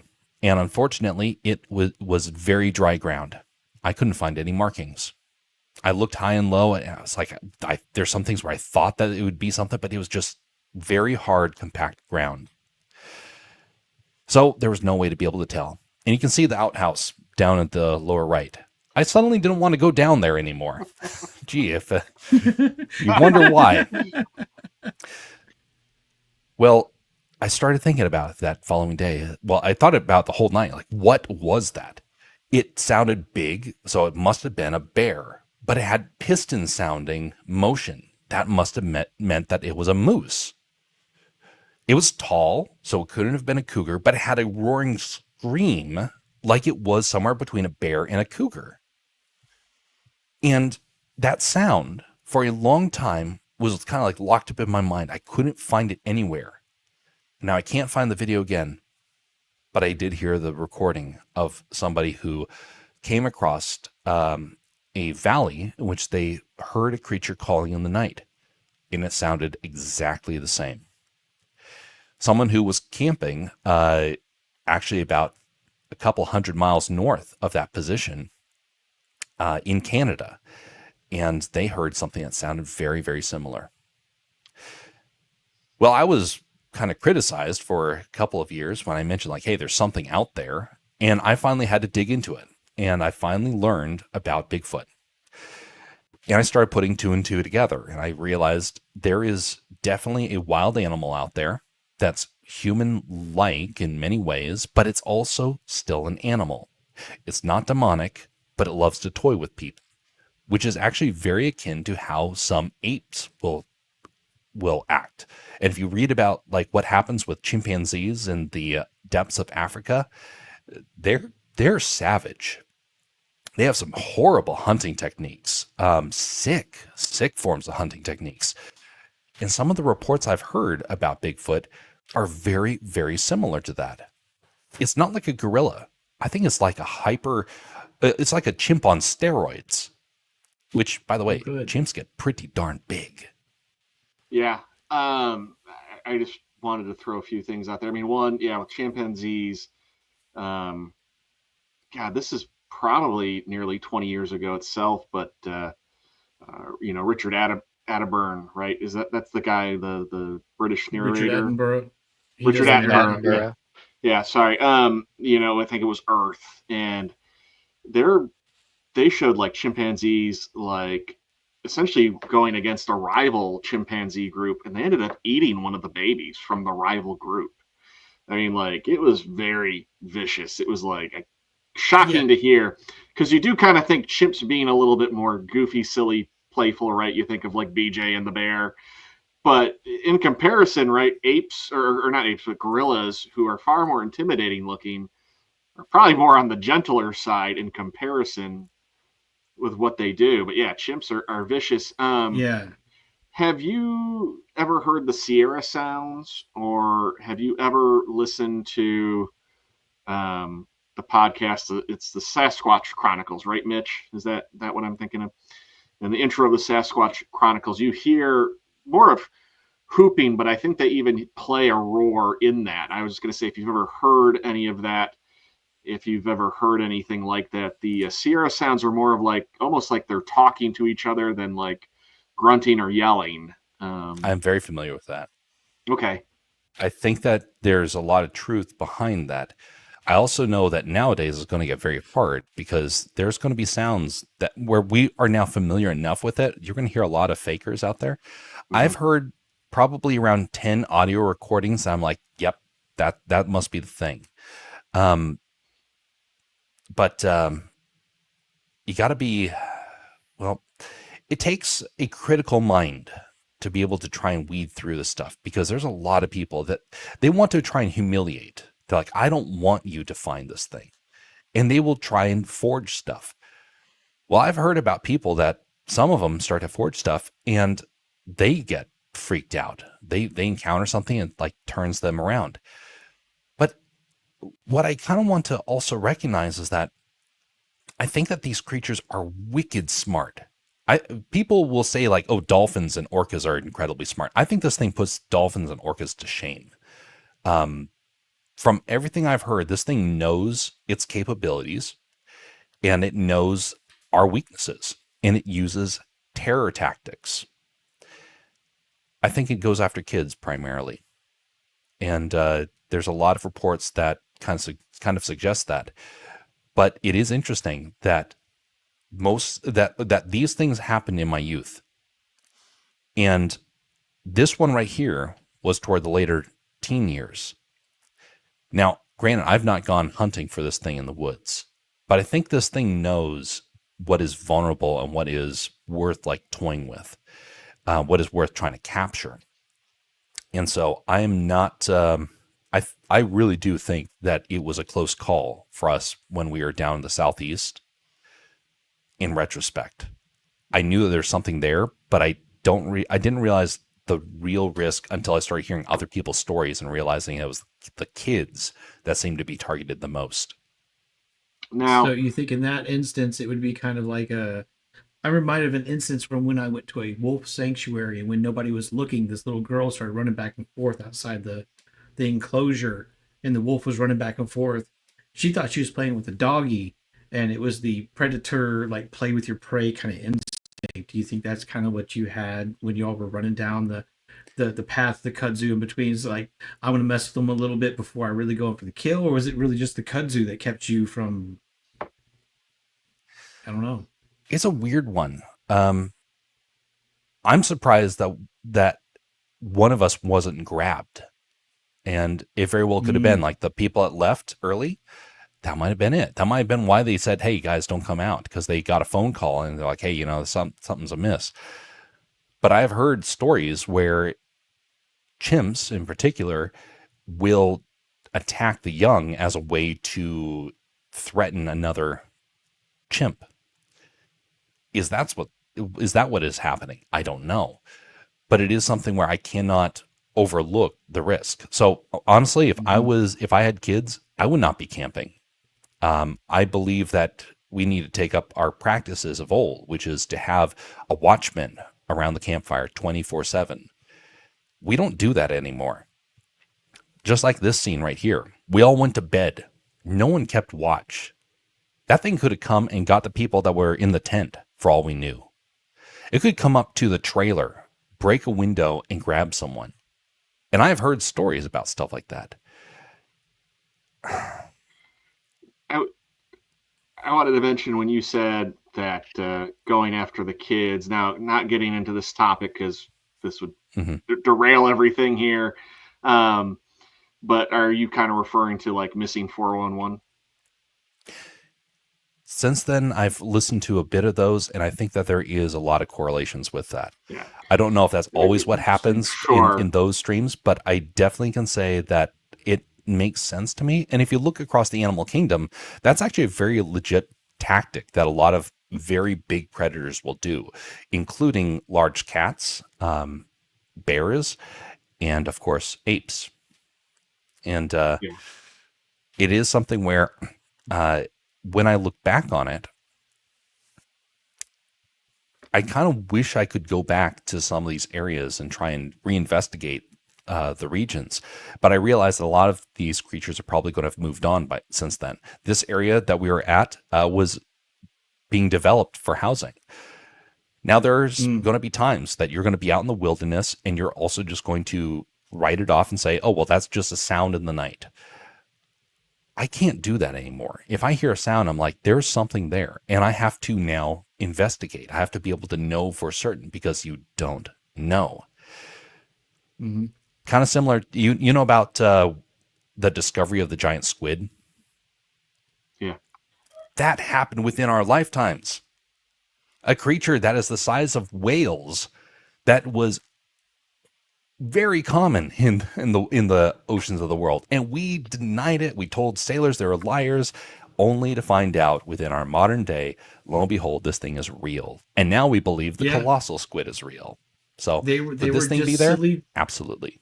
Yeah, the squids were just silly drawings on old maps. We're like, oh, these guys didn't know, so they were just scared of nothing. Okay, well, maybe there was actually something there they should have been scared of. So that's a good point. I hadn't thought of it. I hadn't made that connection. There were sightings of this thing everywhere. So it's not like it's a big mystery. There's a lot of people that have witnessed this thing. Yeah.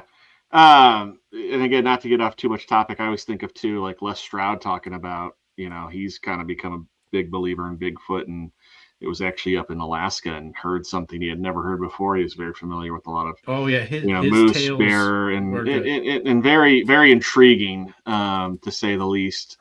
No, I mean, phenomenal stories here, especially too the illustrations. That were very, very cool that you put this together and shared this. And not only that, I wanted to pull out like the old kindergarten. I was made fun of this recently because I referenced it. The old kindergarten reading rug where you sat down when somebody told a story. Like I felt like I was sitting on there just like listening to this. It was very so much. I almost wanted to go like, you really should make a book with this artwork. I mean, it's super, super good, and like I love that that you put that together. So much appreciated. Thank you so much. And I really do like, and look, Mitch, I don't know your stories. I'm sorry if we're leading in with something you're like, dang, I got to follow that. I don't know what's coming up. I legitimately don't. So I don't want to sound like too much here, but I mean, like I appreciate this. I think Jeff a little bit more because I'm going to approach this. I approach most things as a little bit more on the skeptical side, because I think that leads you a little bit more to truth when you doubt other things until you can no longer doubt. So no insult to you, but if what you say is true about not knowing Bigfoot, that's no insult to you. I'm just approaching from the skeptic side. If that you don't have that information leading up to these experiences, that makes them so much more interesting than somebody who's kind of primed to see these things and hear these things and have this basis of knowledge that they might draw from whenever the wilderness makes a noise they don't know, that they're not familiar with. So I love that a lot. I have to give credit to my parents, actually. Both my parents didn't want me to be afraid of the woods, mostly because they love the wilderness and they grew up in it. My dad grew up in the wilderness. He was on rivers constantly. There was no need to be worried about this sort of stuff. My mother grew up in Alaska, the frontier, the last frontier. And so when I came around, they're like, hey, we want to be familiar with this stuff and not to be kind of inundated with this nonsense. And they thought it was just a bunch of nonsense. It wasn't until suddenly it's like, dang, this happened that caused someone like me to start to want to know more. And since then, I find it really sad that a lot of people nowadays are inundated with this stuff on the internet, because now it's making it all the harder to try and find this, because everyone wants to get clickbait sort of stuff. And so that's why I can't stand the people that have been posting stuff like, oh, look what I found. Like, it's not going to be that easy, folks. There's stories that go back to the fur traders of this creature. And there's been a desperate reason. I don't know why, but it's like there's some people that don't want this thing to be seen or to be revealed. And I've been trying to figure out why. And I think I might have an idea as to what's going on. The thing is fear. Every time I've heard about people that encounter this thing, they have like a camera and their hands are shaking. They can't take a photo. After hearing that roar, I can understand why. There's something about this creature that is so terrifying that it's psychological warfare in the animal kingdom. But kind of like any other type of ape, which, by the way, look into like the backstory of how we found gorillas. They didn't know that until the 1900s. And they thought of them as wild, hairy men of Africa. So well, and you've got, could what we is be it? doing the same thing right now? Yes. Yeah, it's what is it in Southeast Asia? The orang pendek, which is either just the personification of the orangutan itself, or maybe some other creature that is basically just the orange man. Is I think that's what it translates to, is the orang pendek. So that is kind of interesting. And as far as like what you're saying is just that something so primal about this creature that people have such a hard time like even processing its presence, even if they're not looking at it directly in broad daylight. Something is just so different. I get it, because like you get people who like film a mountain lion stalking them, and we can get real clear footage of that, and people for some reason can do that, but the this other presence kind of just like must chill us to our lizard brain core, where any other thought process just kind of gets pushed aside other than just survival. And I hadn't thought of that before. That's an interesting take on that. I like that a lot. Yeah. Hey, we will have to keep things going. Mitch has a little bit of limited time left with us. No. It's okay, but we'll have to get to his story. But yeah, no, I mean, that you guys certainly bring up a lot of good points, and it is something that I'm sure we all love to dive in further. But yeah, it is such a wormhole you can go down. But yeah. But yeah, I can't wait to hear what Mitch has to share with us. Yeah, and I did try to kind new for me. Looking forward to it. Put some stuff together, at least just to kind of give an idea of the region. Yeah, thank you. And same thing. Here's a real quick refresher, right? We've seen these photos, but Mitch, if there's anything that kind of is in here that you do kind of want to relate to, or even just kind of give somebody, the people listening in and watching a reference to your story. Sure thing. Now, before I get started, I would be remiss if I didn't fact check myself a little bit. It's not BFRO tag 9 that is the tagging project. It's from the North American Wood Ape Conservancy. It's tag 7. And if you Google that, it takes you to a link. And they actually took all the data they got and put it into a 42-page scientific paper. If you want to put that in the private chat, or maybe you already did. Okay, I can't. Oh yeah, go ahead. Put that in the private chat. I can share that in the stream, and yeah, we can always add that to the description here later after the show. Here's that's the link to the scientific paper. Like I said, when I went to college and studied biological anthropology, I'm a sucker for a good scientific paper. And just in thumbing through it, the Bigfoot that they believe they tagged was just south of where all my experiences were in Arkansas. So I had no idea. So we'll get straight into it, actually. So R2, if you want to thumb over to that map for me. Sure. Sure thing. Okay. So my story takes place, well, the movie, of course, takes place in kind of that Purple 4 area. My story takes place in this like southern number 2 area. And I guess, too, to kind of give reference, Mitch and I are kind of in that area of 1. That's kind of more of a more, not necessarily suburb, but right. It's a well-populated area where Fayetteville's in there. Yeah. University of Arkansas is up in this area. Bentonville, where, headquarters of Walmart is at. But just going about to where number 2 is, that's about an hour south of us. You kind of start to get into more rural area. And my story takes place in kind of the southeastern forest part of that number 2. And so for reference, if you want to get a little bit of backstory, because there's backstory. I liked my story's not going to be nearly as literate as Jeff's was, or I don't have any fun pictures. But there's a story. There's a backstory to this one. So our family's been in this 2 area for a long time. Couple generations back, I guess it might have been my 3rd great grandfather.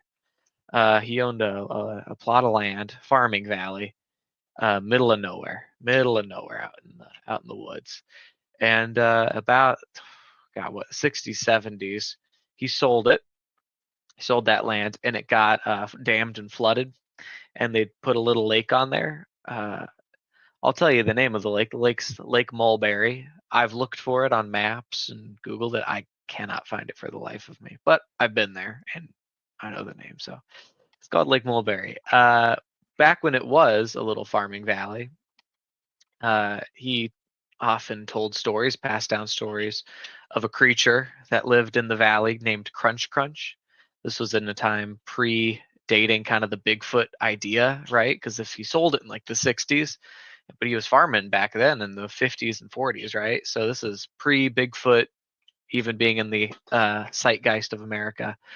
And he called it Crunch Crunch because it would go crunching through the leaves and snap sticks and stuff. But it was very much so to him just a part of the local nature. And not only did our collective great grandfather see this creature fairly frequently, other family members saw it fairly frequently, and then even after it got flooded and turned into a lake, our family stayed in the area and used the lake and swam at the lake, and even still they would on occasion hear the crunching of the leaves or catch a little glimpse.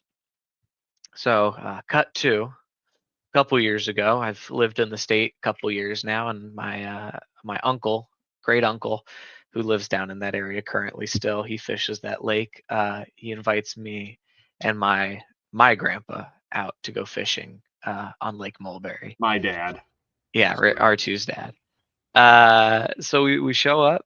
We show up. It is early fall, early in the fall season, early in the morning, and one of those things about just the innate fear behind a Bigfoot. I don't think this was any kind of that infrasound stuff people talk about, but it's just one of those days. I've never been afraid of the woods. We'll get into it a little bit more later, but I bird watch competitively. Like I said, I backpack off in the middle of nowhere. I've gone on my own. I don't like camping near lights. I'm very familiar with the woods, and I spend a lot of time, and so I'm not afraid of the forest. But it's one of those mornings. Sometimes you get out of the truck, you're standing by the boat launch, and just something about it. You stick a little closer to the truck, right? The wood line is freaking you out a little bit. You're just not afraid of the woods, but I think I'm gonna keep it closer to the truck. And it was one of those mornings. But we put the boat in the water really early. Thick fog. It's a little lake. It's a very little lake, but there's a thick fog out on the lake, and we're putting out, and we're sitting in the very middle of this lake. We got catfish lines in, and we don't talk when we fish. We talk about after the fact that we don't talk, and we talk about and appreciate the fact amongst ourselves that we stay silent. So we're sitting in silence, and as we're sitting middle of the lake, we start to hear the crunching. And my uncle goes, "Oh, you hear that?" He goes, "That's it. That's crunch crunch. That's the sound he makes." It's clearly kind of a two-footed step instead of a four-footed step. And this lake is not a recreational lake by any means. It is. We were the only. There's no real boat launch. It's kind of just like a loose clearing in the trees. This lake's covered in snakes. It's very small, but it's also like down, I think at least 8 miles of dirt road. So nobody else is out here. And so we're sitting quietly and we're just listening to it. We're listening to the and it stops. And then we kind of we get really quiet and we start leaning in and listening. And then we start to hear some little cracks and cracks and cracks, and then we get these big old snaps and breaks and crunches, crunch, right? Crunches, and there's a huge splash, and then the back off into the middle of nowhere, and it's gone. So it came from like a little cove in the lake, right? And we couldn't see. The fog was so thick, you could kind of see the black shadowy outline of the shore, and then wherever there'd be a cove, it would just kind of fade and disappear into just being fog, and then it would pick back up wherever the shoreline came back. So we follow it. We follow slowly. We just got a little trolling motor on this pan boat. We pull up slowly into this this finger, this little crevice, and the fog lifts. It's like a movie. The fog lifts, and as the fog lifts, there's a tree in the water. And the interesting thing about this tree is, one, Crunch was always pushing trees in the lake, or around the farm. Allegedly, that was the story, at least. But the interesting thing about this tree is it's not a dead tree. It was early fall. There's still plenty of sporadic greenery about. You can tell if a tree is a dead, rotted tree or if it's like a live tree, and those live trees are rooted. And this was a very live tree, which, second thought, is beavers. There's lots of beavers out there. But it doesn't take a genius to know how a beaver cuts down a tree. A beaver bites down a tree and it leaves a good old stump, and it's got a little, teepee shape on the top. That was not what this was. What this was a live tree in the water, roots and all. Roots had been pulled up out of the ground. In fact, as we pulled up, there's still some like dirt falling off the roots, and there's still ripples coming off where this tree went in the water. It's fresh and clearly not something that was bitten off by beavers. And just, I guess, to scope how much strength had to go in, the root ball, if the tree's like this in the water and the root ball is like this part that's sticking out above is probably a good solid 3 foot thick. So we're talking a 3 foot diameter, 6 foot full, I don't know what you'd call it, it's not radius, but whatever that math term is this tree's in there pretty good. Circumference? I think circumference is all the way around, isn't it? Maybe I'm I guess wrong, that's though. true. Yeah. I failed algebra. But at least the first couple times. But yeah, I mean, it's one of those things. There's no other explanation. Well, even without the any dirt falling off or like new ripples or something like that, you can tell pretty easily something that's fallen over recently. Versus something that's been laying that way for a while. And I know I've spent way less time in the wilderness than either of you two guys. So, but even I know that, like, you can see something go, that tree's been down there for a while, versus, oh, I just heard a noise and there's a tree laying down now.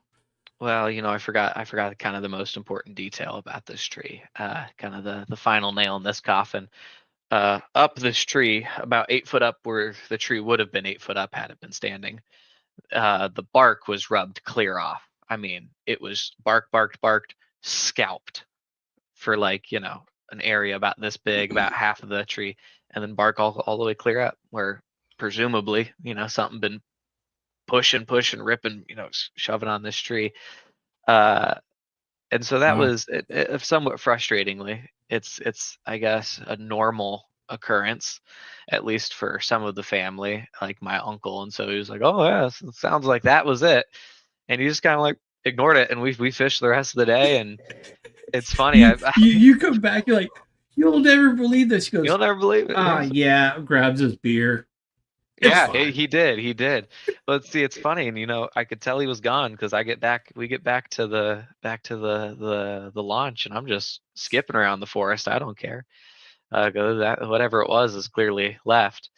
But this part of Arkansas specifically, Lake Mulberry's in unincorporated territory. It's not in any definable area, but this Mountainburg area is a little town. I think maybe 600 people now. Hasn't been like that in a long time. Yeah, and let me even kind of throw this in there. So the grandpa that he's referring to that told these stories, he passed away probably between when I was 10 and 12. I'm 42 years old now, so this was 30 years ago. Even to coming to visit this town of Mountainburg, there has not been much change to it. I mean, from when I visited as a young kid to moving out here now and coming back out here now, maybe a 5% difference has changed. Yeah. I remember it as a kid, and it's the exact same too. But for such a little town, nobody lives here. I've heard at least 3 different Bigfoot sightings from just people I personally know. Because I tell this story a lot, and it usually gets people talking. Told it at work to a coworker of mine. His name is Steve-O. I like Steve-O. His legal name isn't Steve-O, but we call him Steve-O. And it doesn't take a lot of genius to figure out why. Or start to think about maybe why. He tells a story. He tells a story. He was driving down to Mountainburg to go camping. This is probably 10, 20 years ago now. And he goes, as I'm to head down the highway, it's summer, spring. He goes, tornado comes through, rips through. He's like, just about pulls us off the highway. It is like crazy thing. And I only say that because, you know, I wouldn't be surprised if storms kind of shake up the local nature a little bit, get animals to act a little differently, does to other creatures. He's like, yeah. So he's like, we're coming down. Big old tornado comes through. It's throwing us all over the highway. We finally make it into Mountainburg. He's like, we're camping, visiting a friend of mine. But he's like, we're camping, and they got one of them campers, big old fifth wheel type ones, you know, where they big and then they shelf, and then it attaches into the truck bed. I forget what those are exactly called. But the sleeper cab is that kind of big old L-shaped thing on top, and that's usually where they put the mattress as like a little loft. And that'll sit once you jack it up to have it on its foot. That'll sit about 12 to maybe even 15 foot off the ground. I mean, it's up there. It's tall. So he says yeah. So we get down that first night. He's like, I'm sleeping in the the sleeper loft. He goes, and something comes clear up, smacks the side of the window where I'm sleeping. He goes, and I wake up, but he was like, and I'm looking around. I'm like, what's happening? He goes, and then everything starts to shake. He goes, we get lifted off the ground and rotated 90 degrees, dropped, and then I hear something just lumber off into the forest. He's like, and we got up the next day, and sure enough, we got turned. And it smacked that 12 to 15 foot window. It reached clear up. Gooseneck trailer is what it's called. Thank you. So that's an interesting one. Another friend of mine, I used to work with the guy, but I've known him for years now. He was out. He was at a bachelor party, kind of even maybe at the northern part of that number 2 circle. Really quick, are you saying this is a sexy Bigfoot story? This is a sexy Bigfoot story. He's in the northeast. Mama said I can't listen to these. Yeah. He's in the northeastern part of that number 2 circle, and he says he's like, it's like about 10 at night.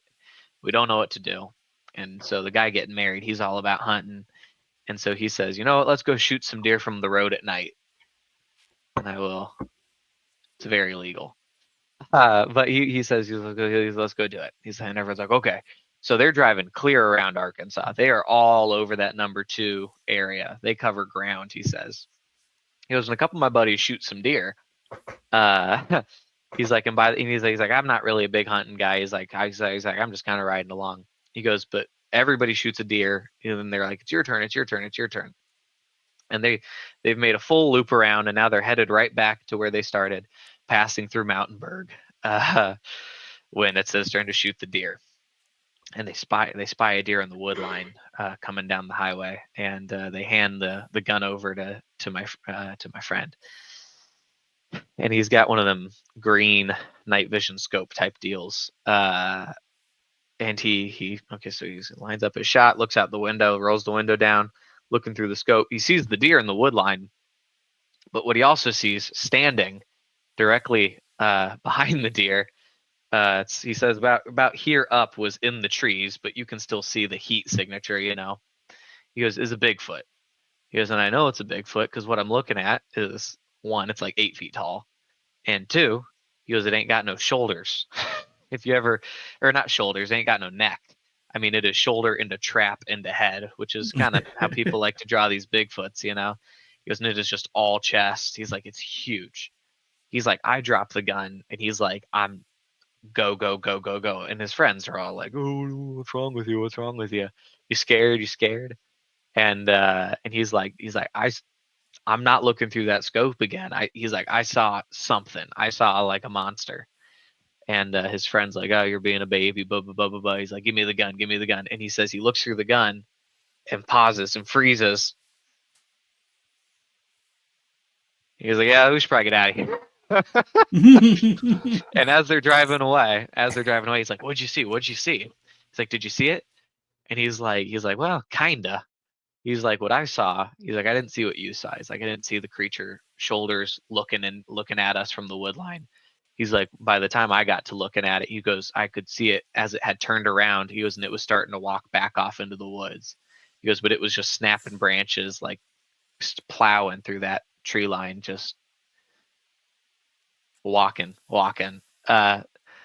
So I mean, that is 3 stories from a little town in the middle of nowhere, and now they're tagging Bigfoots there. I guess I didn't even know about that.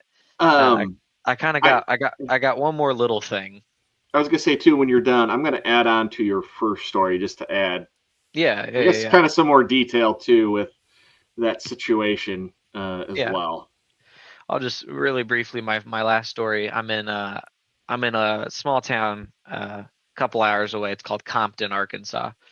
And I'm backpacking this trail called the Hemden Hollow. It's a 2,500 foot bluff wall, big old waterfall. It's gorgeous. You're about 12 miles off into the woods, middle of nowhere. It's very nice. It's late December, and I'm with a friend of mine, and we've been in the woods for I think 2-3 days at this point. We're just sleeping on top of this big old rock over the river. It's on the Buffalo River. It's a national park or a state park. And we walk to this giant waterfall. It comes down the whole 2,500 feet. It's gorgeous. And we're just goofing off by the waterfall, having a good time. We're washing our cups. We're doing dishes in the water. And we were joking about Bigfoots the whole time. We're making dumb jokes about, what's it going to do? And it comes in and, comes into our camp at night, blah, blah, blah, blah, blah. And so we're down at this waterfall and we're hooting and hollering and yelling and making all the Bigfoot noises. And then we pause, and clear as day at the top of the ridge calls right back. And it is distinctly non-human. And we didn't make another sound till we got back to camp, which was about a half mile further downstream from the waterfall where it ran off. But like I said, it's deep in the woods. It's in the middle of nowhere, and it's like December. So I don't know how many people are just hanging out. We'd been staying there a couple of days. We hadn't seen nobody, and but we were calling, making fun, like, oh, right, and it was kind of like that Sierra sound, like high pitched, like gobbledygook kind of noise. But yeah, I don't know. There's all kinds of weirdness here. Well, before you add on to that first story, R2, I do want to say I always do find it interesting because I've never heard anything that I think is Bigfoot. I've been out in wilderness enough to hear sounds I think are animals, and there is a difference between when you hear something go, "What's that?" and you I kind of said before, like your lizard brain goes, "That's a creature, and I need to pay attention." Mm-hmm. There is this feel. It's kind of indescribable until it happens. And maybe there is a little bit of overlap. I don't know. Again, I approach most of these things from kind of like a skeptical point of view, where if I can justify something or explain something, then I tend to write that off, and I wait for the stuff that I can't. So, but there is a difference when you hear a sound and go, wait, is that a guy walking down a trail? And then you hear a sound and go, I need to be on alert right now because every hair on my very limited hair head is standing on end because something doesn't feel right. There is that I think when you said, Mitch, it was distinctly non-human. Distinctly, I fully believe that most people, even if they don't realize it, when they hear it, they go, there's something wrong about that. It was weird because we were doing Bigfoot impressions, but I'm not claiming that they were very good. they were absurd, intentionally so. They were bad. See, what you don't realize is that was Bigfoot up on the ridge, just throwing shit at you, going, "God, look at these guys." That's kind of the point I'm getting at. I could almost tell it was mimicking us intentionally. And that one of those things where it's like, yeah, you're kind of close to what I sound like, but you're doing it. It's like, Like if look your at friend, you, I'm a big Bigfoot down there. Oh, like your friend ever say anything smart to you, and you kind of repeat back what they said in like a nasally voice. It's kind of that thing that happened, where you could tell like that's not what that thing sounds like, but it's trying to do what we sound like. Yeah, and yeah. I definitely I resonate with the whole going to sleep with your axe with you, because I did that night. I kept the axe with me in my tent. Yeah. Yeah, R2, what did you have to add? Well, so my uncle, my dad, just a couple of things to like kind of add there too, and I have a little bit more, but also too, like Mitch has always had a fascination with Bigfoot. I remember you as a young kid living in California, like a couple of times we watched Bigfoot documentaries that your mom had ordered a video or rented it or something. And, there was a time your mom really fed into your belief of it, but your mom now is very much you come over once a week to spend time with us, and you and I talk a lot, and your mom is like, there's no such thing as Bigfoot. Tells you wrong, but she still listens to it. She's still clearly intrigued, but clearly doesn't believe in it. My uncle, he's been an outdoorsman as long as I can remember, always hunting, things like that. I've always kind of wondered if there's anything else that he's ever experienced, encountered, and has not shared. I think so, just with how quick he was to dismiss, like, oh, yeah, that's what that is. Anyways, let's just keep fishing. And my dad, Mitch's grandfather, is kind of no nonsense when it comes to those things that are what would be potentially be considered fairy tale, make believe, like that. Like there's nothing out there whatsoever. A lot of times too, like when I like read about like wild things and I'll tell him about that, like he gets like bored out of his mind. He's like no believer whatsoever. There's certain things I've talked to him about where he's like, oh, like archaeological, he's intrigued by that, but anything related to like a creature, animal, whatever, like no nonsense, right? Mm-hmm. So Mitch tells me this story a few months back, and kind of after I find out he's still very much into Bigfoot, and this was kind of early on with him when he first started coming over for dinner once a week with the family. And, I'm very intrigued by the story. I mean, he's my nephew. Don't doubt him. I believe what he experienced, whether you go it's Bigfoot or not. I mean, I know he's not telling me a yarn. And so he tells me this, and I'm like, I'm kind of blown away, especially for the fact of my uncle being there. And I know this lake that he's referring to, and my great grandfather, that had it and everything. And so there was actually a recent big family get together about a month and a half. And my uncle's there. And so I'm like, I got to pick his brain about this, because I'm like, I want to see what he says. And also too, like I heard the stories of Crunch Crunch growing up. Never in great detail, but I heard, bits and pieces of them too. So very familiar with that from our family. And so I'm like, hey, Mitch tells me about this time you guys went out on the lake and it was real foggy and, you guys were fishing. But he said, like, you guys kind of heard some stuff and then kind of all of a sudden, like a tree got knocked into the lake. Like, do you remember that and everything? He's like, I kind of remember that. Now, my uncle, too, has fallen out of multiple things. He fell down the side of a mountain. Yeah. I'm sorry. You can't. This was a couple years ago. We can't. Yeah. You can't just say fallen out of multiple things, including the side of a mountain, and just leave it at that. He lives on the side of a mountain. Well, he did. He lived on the side of a mountain, and he was.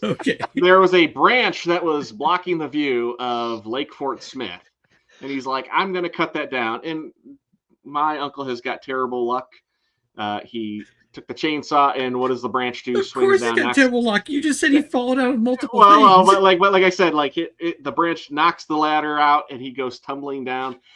Not only does he go tumbling down, when he finally stops, my grandfather, Mitch's great grandfather, at the time, he sadly passed away a few years back. He gets a hold of him, and my uncle's out of it, and he's trying to get him to regain consciousness, and he smacks him. And my grandfather was not a big man in terms of height, but my grandfather had a pair of mitts on him in terms of his hands. Like, the last thing in the world would you want to be slapped by this man. He smacked him, and my uncle then fell further down the mountain and tumbled further before we finally got to him. My uncle one time went to go get a newspaper and didn't put his car in park, and he was in his bathrobe, and his car ended up running through the plate glass window of the storefront in front of him. Like, this is just the luck my uncle has had, mind you. So if he kind of remembers it, that's gold. That's what I mean. So part of me does kind of go like, I'll give it to like maybe he truly doesn't remember, but if he even vaguely recalls so it. hoping he was going to be like, I remember what happened when we were on the lake. None of that. He was like, I don't know if he was playing dumb with me, because I wasn't trying to lead on like, was it Bigfoot? I just said, I'm like, hey, Mitch was telling me about this time you guys were out on the lake, and he said it was kind of interesting. It was foggy, but he just said, he goes, like, you guys were like just fishing, and like all of a sudden he, like, a branch, or not a branch, but like a tree fell into the lake, and like, I'm like, good thing like that didn't like hit you guys. That sounds like that could have been pretty scary if you were in the wrong spot. Like, I kind of brought it like that, like, do you remember like when that happened? And he's like, yeah, kind of do, and I was like, oh, you're killing me, like, tell me what I want to know. Tell me what I want to know. So yeah. Mitch does have some other stories non-related to Bigfoot on some I was gonna say, yeah, but I think those should be, I mean, I guess you could share it if you want to, but part of me goes, should you save it for maybe we have you back in the future, and that's another story you can share. Yeah, I was gonna say, I'm up for story time with Mitch later on in the future. Oh, well, here. I'll just say this: it's unfortunate that none of my stories I ever saw any Bigfoot. I got close. I've talked to people who have. The same area. I've gotten real close, but I never officially saw anything, and that's the biggest bummer. But I've seen enough. I've seen enough in these Ozark Mountains that aren't Bigfoot, but other Ozark Mountain high strangeness oddities that it's not a far stretch. I've seen some shapeshifting happening at night. You know what I mean? It's good. Yeah, it made I want to hear those stories. You have to come back for the shapeshifter story. Yeah. So Mitch does have some other stories too, and so maybe we'll have another time where we'll have Mitch and Jeff back on, and to get into further detail. But I want to thank you guys both for sharing those. I do have one more little slide here I'm going to throw out there, where Boggy Creek's located in Folk, Arkansas. There's the Boggy Creek. There's the sign for it. There's actually there's 3 locations of Boggy Creek throughout Arkansas. But there's kind of a view of what the Boggy Creek looks like in the bottom right picture there. There is a Monster Mart that I also want to say does have a Hunt's Brother Pizza attached in the inside of it, where they've got a whole museum set up. I didn't have any didn't get into pictures to what that looks like. Me and Mitch have not been there. I haven't been to Monster Mart. I have been to Boggy Creek though. Yeah. But we have not been there. And in kind of like end of April, there's an annual folk monster festival. So it has already passed for the year. But apparently, what that guy's looking at, that's on the website for the folk monster festival in like Boggy Creek area. You can find it on Google. That's apparently Is that the mad goat? No. That's a skeleton of a supposed Boggy Creek creature. Okay. That is there, and no, he knows what's up. Yeah. Right. You know about the Hunts Brother Pizza.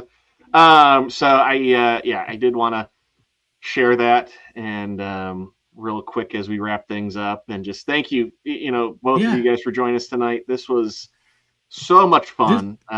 Great time. Yeah, absolutely fantastic. And I do want to say, like I said before, and I'm probably overexplaining. I do approach these things because I haven't experienced it. It is so far outside of the realm of normal experience that it's interesting to me. I want it to be, but I also just I want to explore all the other things. So if I come across a story or anything else or a personal experience that is so outside of anything else that is explainable, that it can only be something like Bigfoot or whatever.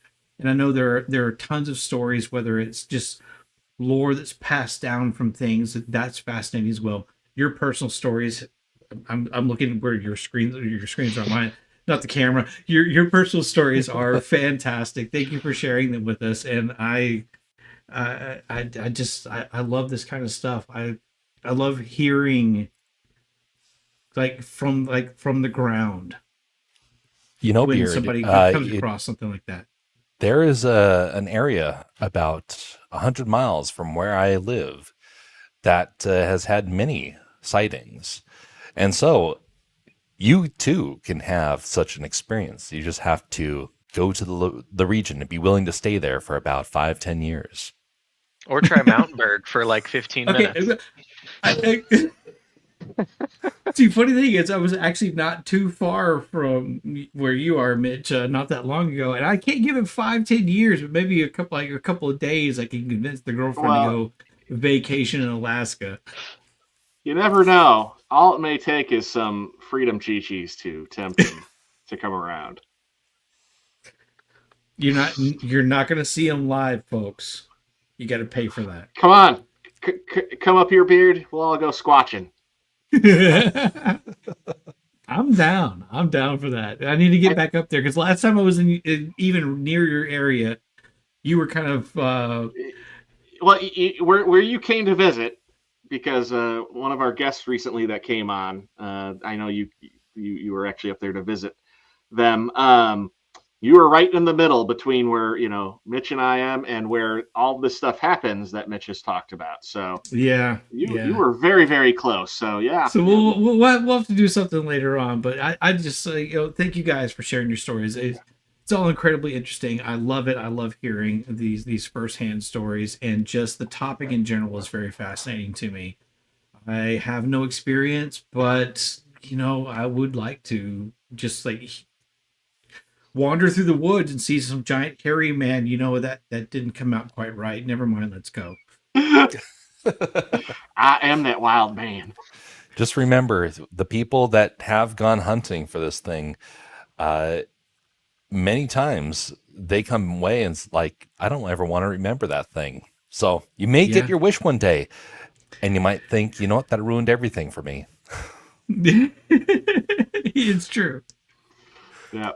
Well, thank you guys, everybody. Have a good night. We'll see you back in 2 weeks. Real quick, Beard, I think it's your choice. Do you have anything picked? I absolutely do not. So it will be a surprise. All righty. We'll post that as soon as we have it figured out. But thank you again. And we'll see you all in 2 weeks. Have a good one. Thanks for having us. Good night. Good night.